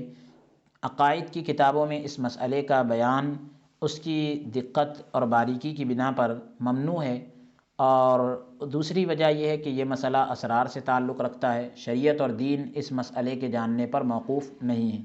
حضرت شاہ عبدالقدوس گنگوہی رحمۃ اللہ علیہ نظریہ وحدت الوجود کے زبردست حامی تھے اور اپنی تحریرات میں کثرت سے اس کا اثبات اور اسرار و معارف کو بیان کیا جو طالبان معرفت کے لیے عظیم سرمایہ ہے۔ جیسا کہ حضرت قطب عالم رحمۃ اللہ علیہ نے فرمایا کہ انفراد ذاتی وجود غیر سے منزہ، یعنی خدائے تعالیٰ کی قدیم اور ازلی صفت ہے، کما قیل، جیسا کہ کہا گیا ہے کہ اللہ تھا اور اس کے ساتھ کچھ نہیں تھا۔ خدائے تعالیٰ کی ذات اور صفات میں تغیر اور تبدل روا نہیں، یعنی درست نہیں، کہ پس وہ اب بھی ایسا ہے جیسا کہ پہلے تھا اور ویسا ہی اب بھی ہے۔ اگر غیر کا وجود ثابت ہو جائے تو حق تعالیٰ کی ذاتی انفرادیت میں تغیر یعنی تبدیلی و تبدل لازم آتا ہے، وذالک لا یجوز، یہ جائز نہیں۔ وحدت الوجود سے متعلق چند اقتباسات، کچھ عبارتیں مکتوبات قدوسیہ سے ذیل میں درج کی جاتی ہیں، جس میں اس مسئلے کے رموز اور اس اسرار کا انکشاف کیا گیا، یعنی اس کی وضاحت کی گئی، اور اس کے ساتھ ساتھ وہ شبہات بھی دور ہو جاتے ہیں جو مخالفین کہتے ہیں کہ اس سے حلول لازم آتا ہے، شریعت کے احکام کالعدم ہو جاتے ہیں۔ حضرت قطب عالم رحمۃ اللہ علیہ نے ایک مکتوب میں صاف طور پر فرمایا کہ علماء ظاہر کا یہ اختلاف بے دینی پر مبنی نہیں، یہ اختلاف ایسا ہی ہے جیسا کہ ائمہ شریعت نے بعض مسائل میں حرام اور حلال میں اختلاف کیا۔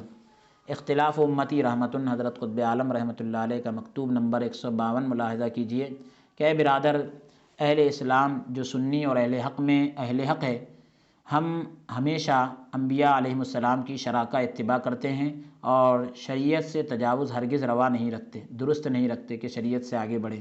جو کچھ ان کو ملا ہے شریعت کی پابندی سے ملا ہے، غرض کہ مقصد یہ ہے کہ جیسا کہ اوپر کہا گیا ہے، ہر شخص کا علم اس کی ہمت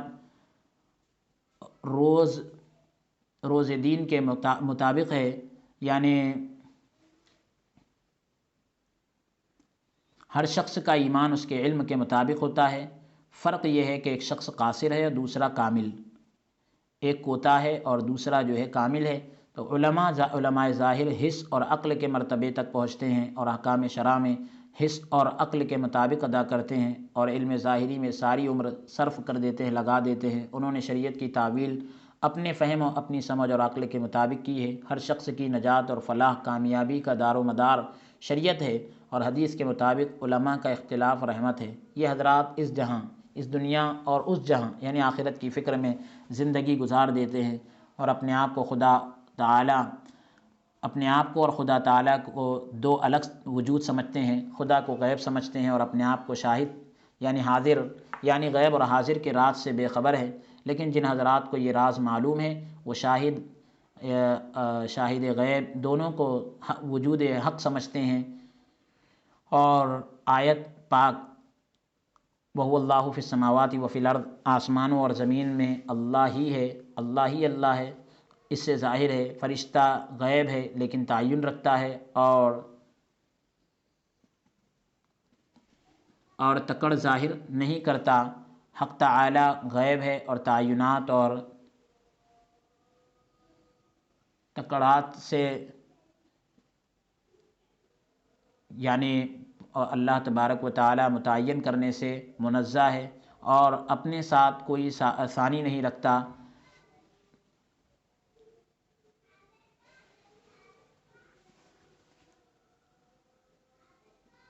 وہ زمان اور مکان سے پاک ہے، وہ خود بخود موجود ہے، اور سب کچھ وہی ہے جو کچھ نظر آتا ہے اس کا ایک وجود کا عکس ہے۔ وحدہ لا شریک لہ، وہ ایک ہے اور اس کا کوئی شریک نہیں۔ وجود میں وجود حق کے سوا کسی کا وجود نہیں ہے، بس اسی پر قائم رہو۔ سبحان اللہ، یہ کیا کمال ہے اور یہ کیا جمال ہے، یعنی تمام موجودات کا ذات حق میں شامل ہونا۔ کسی عارف نے کیا خوب کہا ہے، یہ جملہ جہاں کہ خدا تعالی یعنی علماء اور عارفین کے نزدیک مزید جو ہے آپ اس کو ملاحظہ کیجیے۔ آپ فرماتے ہیں کہ خدا تعالی قریب ہے، لوگ کیوں بعید ہے۔ قرب حق تعالی زمان و مکان سے منزہ ہے، پاک ہے، جہاں نہ زمین ہے نہ آسماں۔ علماء ظاہر کے نزدیک قرب سے مراد قرب علمی اور قرب قدرت ہے۔ عارفین قرب ذات سمجھتے ہیں، اور قرب حق میں غیر کی نفی کرتے ہیں، انکار کرتے ہیں۔ علماء خدا تعالی کو عقل اور حس سے سمجھنے کی کوشش کرتے ہیں، اور اہل وحدت عقل اور حس کو چھوڑ کر عشق اور محبت کے ذریعے حق تعالیٰ کو پاتے ہیں، اور ہمیشہ مشاہدہ دوست میں مشغول رہتے ہیں۔ ہزار آہ علماء طاعت میں مشغول رہتے ہیں، اور یعنی افسوس صد افسوس کہ علماء جو ہے ہزار بار افسوس، علماء جو ہے طاعت میں مشغول رہتے ہیں اور وہ وعدہ و وعید میں رہ جاتے ہیں، لیکن عارفین طلب حق میں کمر باندھ کر جان و جہاں کی بازی لگا دیتے ہیں۔ مکر کا لفظ لکھا ہے یہاں، باندھ کر جان و جہاں کی بازی لگا دیتے ہیں اور حضرت حق تک رسائی پا لیتے ہیں۔ کہ ایک شعر ہے فارسی کا کہ تو نے حضرت حق تعالیٰ کو اپنا مطمع نظر بتایا ہے اور اس کے غیر کو پس پشت ڈال دیا ہے۔ ظاہر وہی ہے، ظاہر دین وہی ہے جو علماء نے اختیار کیا ہے، اور اس کے سوا چارہ نہیں، اس کے سوا کوئی راستہ نہیں، کیونکہ حق تعالیٰ نے فرمایا ان الدین عند اللہ الاسلام۔ جب تک علم اور عقل باقی ہے شریعت پر عمل واجب ہے، لیکن تو ذرہ محبت حاصل کر اور دوست کے سوا کچھ حاصل نہ کر۔ عارفین درد دل کی وجہ سے دوست کے سوا کسی کو نہ چاہتے ہیں، نہ کسی کو دیکھتے ہیں اور نہ کسی کو جانتے ہیں، نہ کسی کو پکارتے ہیں۔ عارف ربانی کو خدا دانی کے بغیر، خدا کو جانے بغیر کچھ نہیں چاہیے، کیونکہ وہ اپنے آپ سے نکل کر خدا میں فانی ہے۔ روحانی کام میں استقلال کی ضرورت ہے، مستقل مزاجی کی ضرورت ہے۔ کہتے ہیں کام کرو، گفتار چھوڑو، یعنی کہنا چھوڑو، بس کرو۔ اس کوچے میں کام ہی کام آتا ہے۔ صحیح یعنی گنج بغیر رنج حاصل نہیں ہوتا، یعنی خزانہ جو ہے بغیر غم کے حاصل نہیں ہوتا۔ مزدوری اس لیے ملتی ہے کہ تو نے کام کیا ہے۔ شغل حق میں اس قدر محو ہونا چاہیے، اللہ کے عبادت میں اس طرح گم ہو جانا چاہیے، کھو جانا چاہیے کہ غیر اللہ کا نام نہ رہے۔ کہتے ہیں دونوں جہاں میں اس قدر محویت حاصل کھو جائے کہ نہ سر سے پاؤں، نہ پاؤں سے سر کا شعور رہے، ہوش نہ رہے۔ وحدت الوجود کے مسئلے میں علماء کے اختلاف کو بے دینی پر محمول نہ کیا جائے، جیسا کہ حضرت قطب عالم رحمۃ اللہ علیہ نے فرمایا۔ واضح ہو کہ اہل ظاہر نے عقل اور حس کا اعتبار کیا اور اس میں پھنس کر رہ گئے، اس لیے وہ حس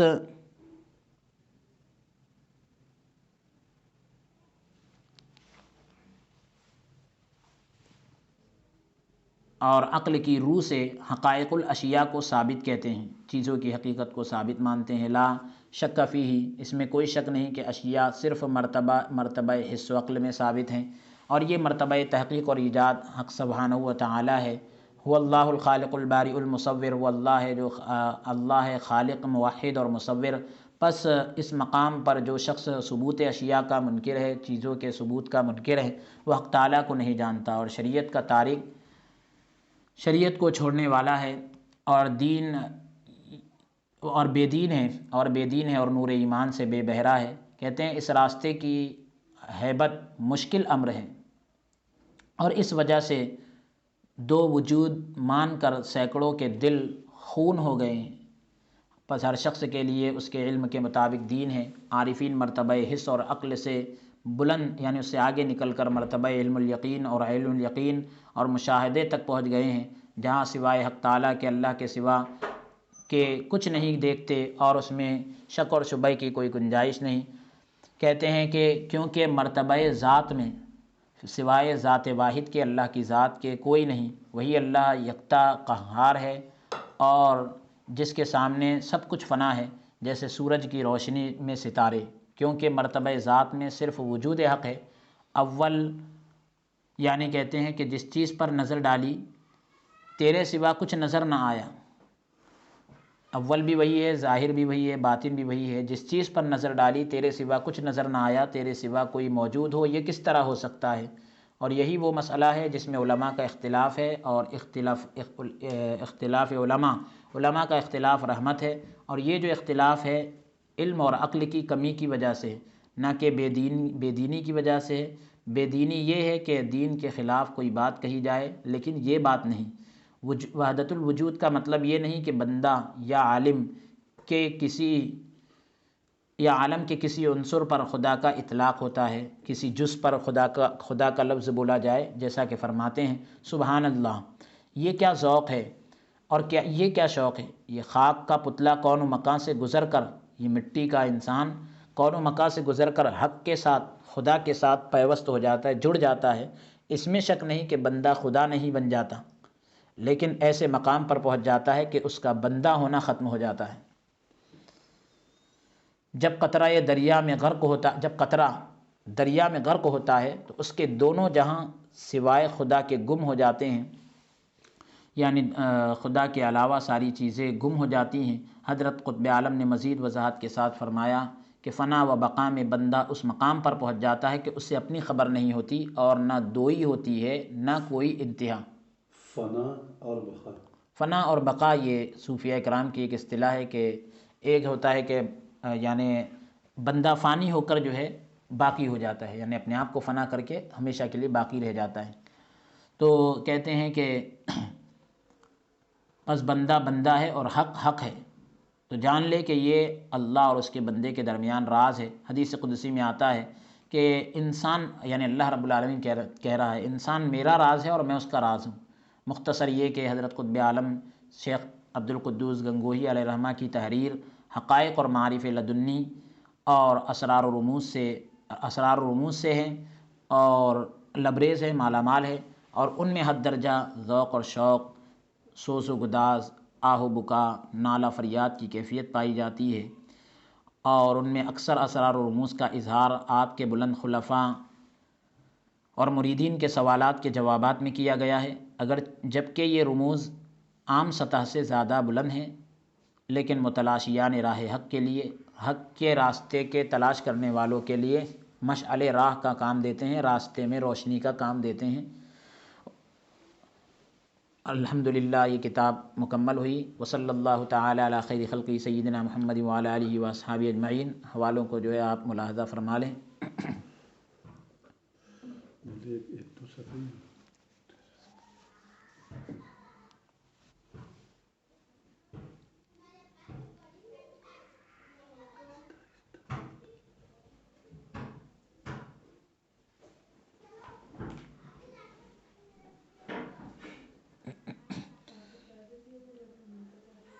آج کے سلسلہ درس کو ہم یہیں پر موقوف کرتے ہیں۔ اللہ عز و جل کی بارگاہ میں درخواست اور دعا کرتے ہیں کہ پروردگار عالم ہم سب کے علم میں عمل میں برکتیں عطا فرمائیں، اور جو کچھ کہا گیا سنا گیا اس پر مجھے آپ کو عمل کرنے کی توفیق عطا فرمائیں، اور حضرت امان اللہ حسینی صاحب کے دختر کے ازدواجی زندگی میں خوشگواری عطا فرمائیں، اور نیک صالح اولاد عطا فرمائیں، اور دین و دنیا کی تمام بھلائیوں سے مالا مال فرمائیں، اور ہمیں تصوف کے حقائق اور اسرار و رموز سے واقفیت عطا فرمائیں، اور ہمارے ظاہر اور باطن کو صاف فرمائیں۔ آمین۔ وصلی اللہ تعالی علی خیر خلقہ سیدنا محمد وعلی آلہ وصحبہ اجمعین، والحمد للہ رب العالمین۔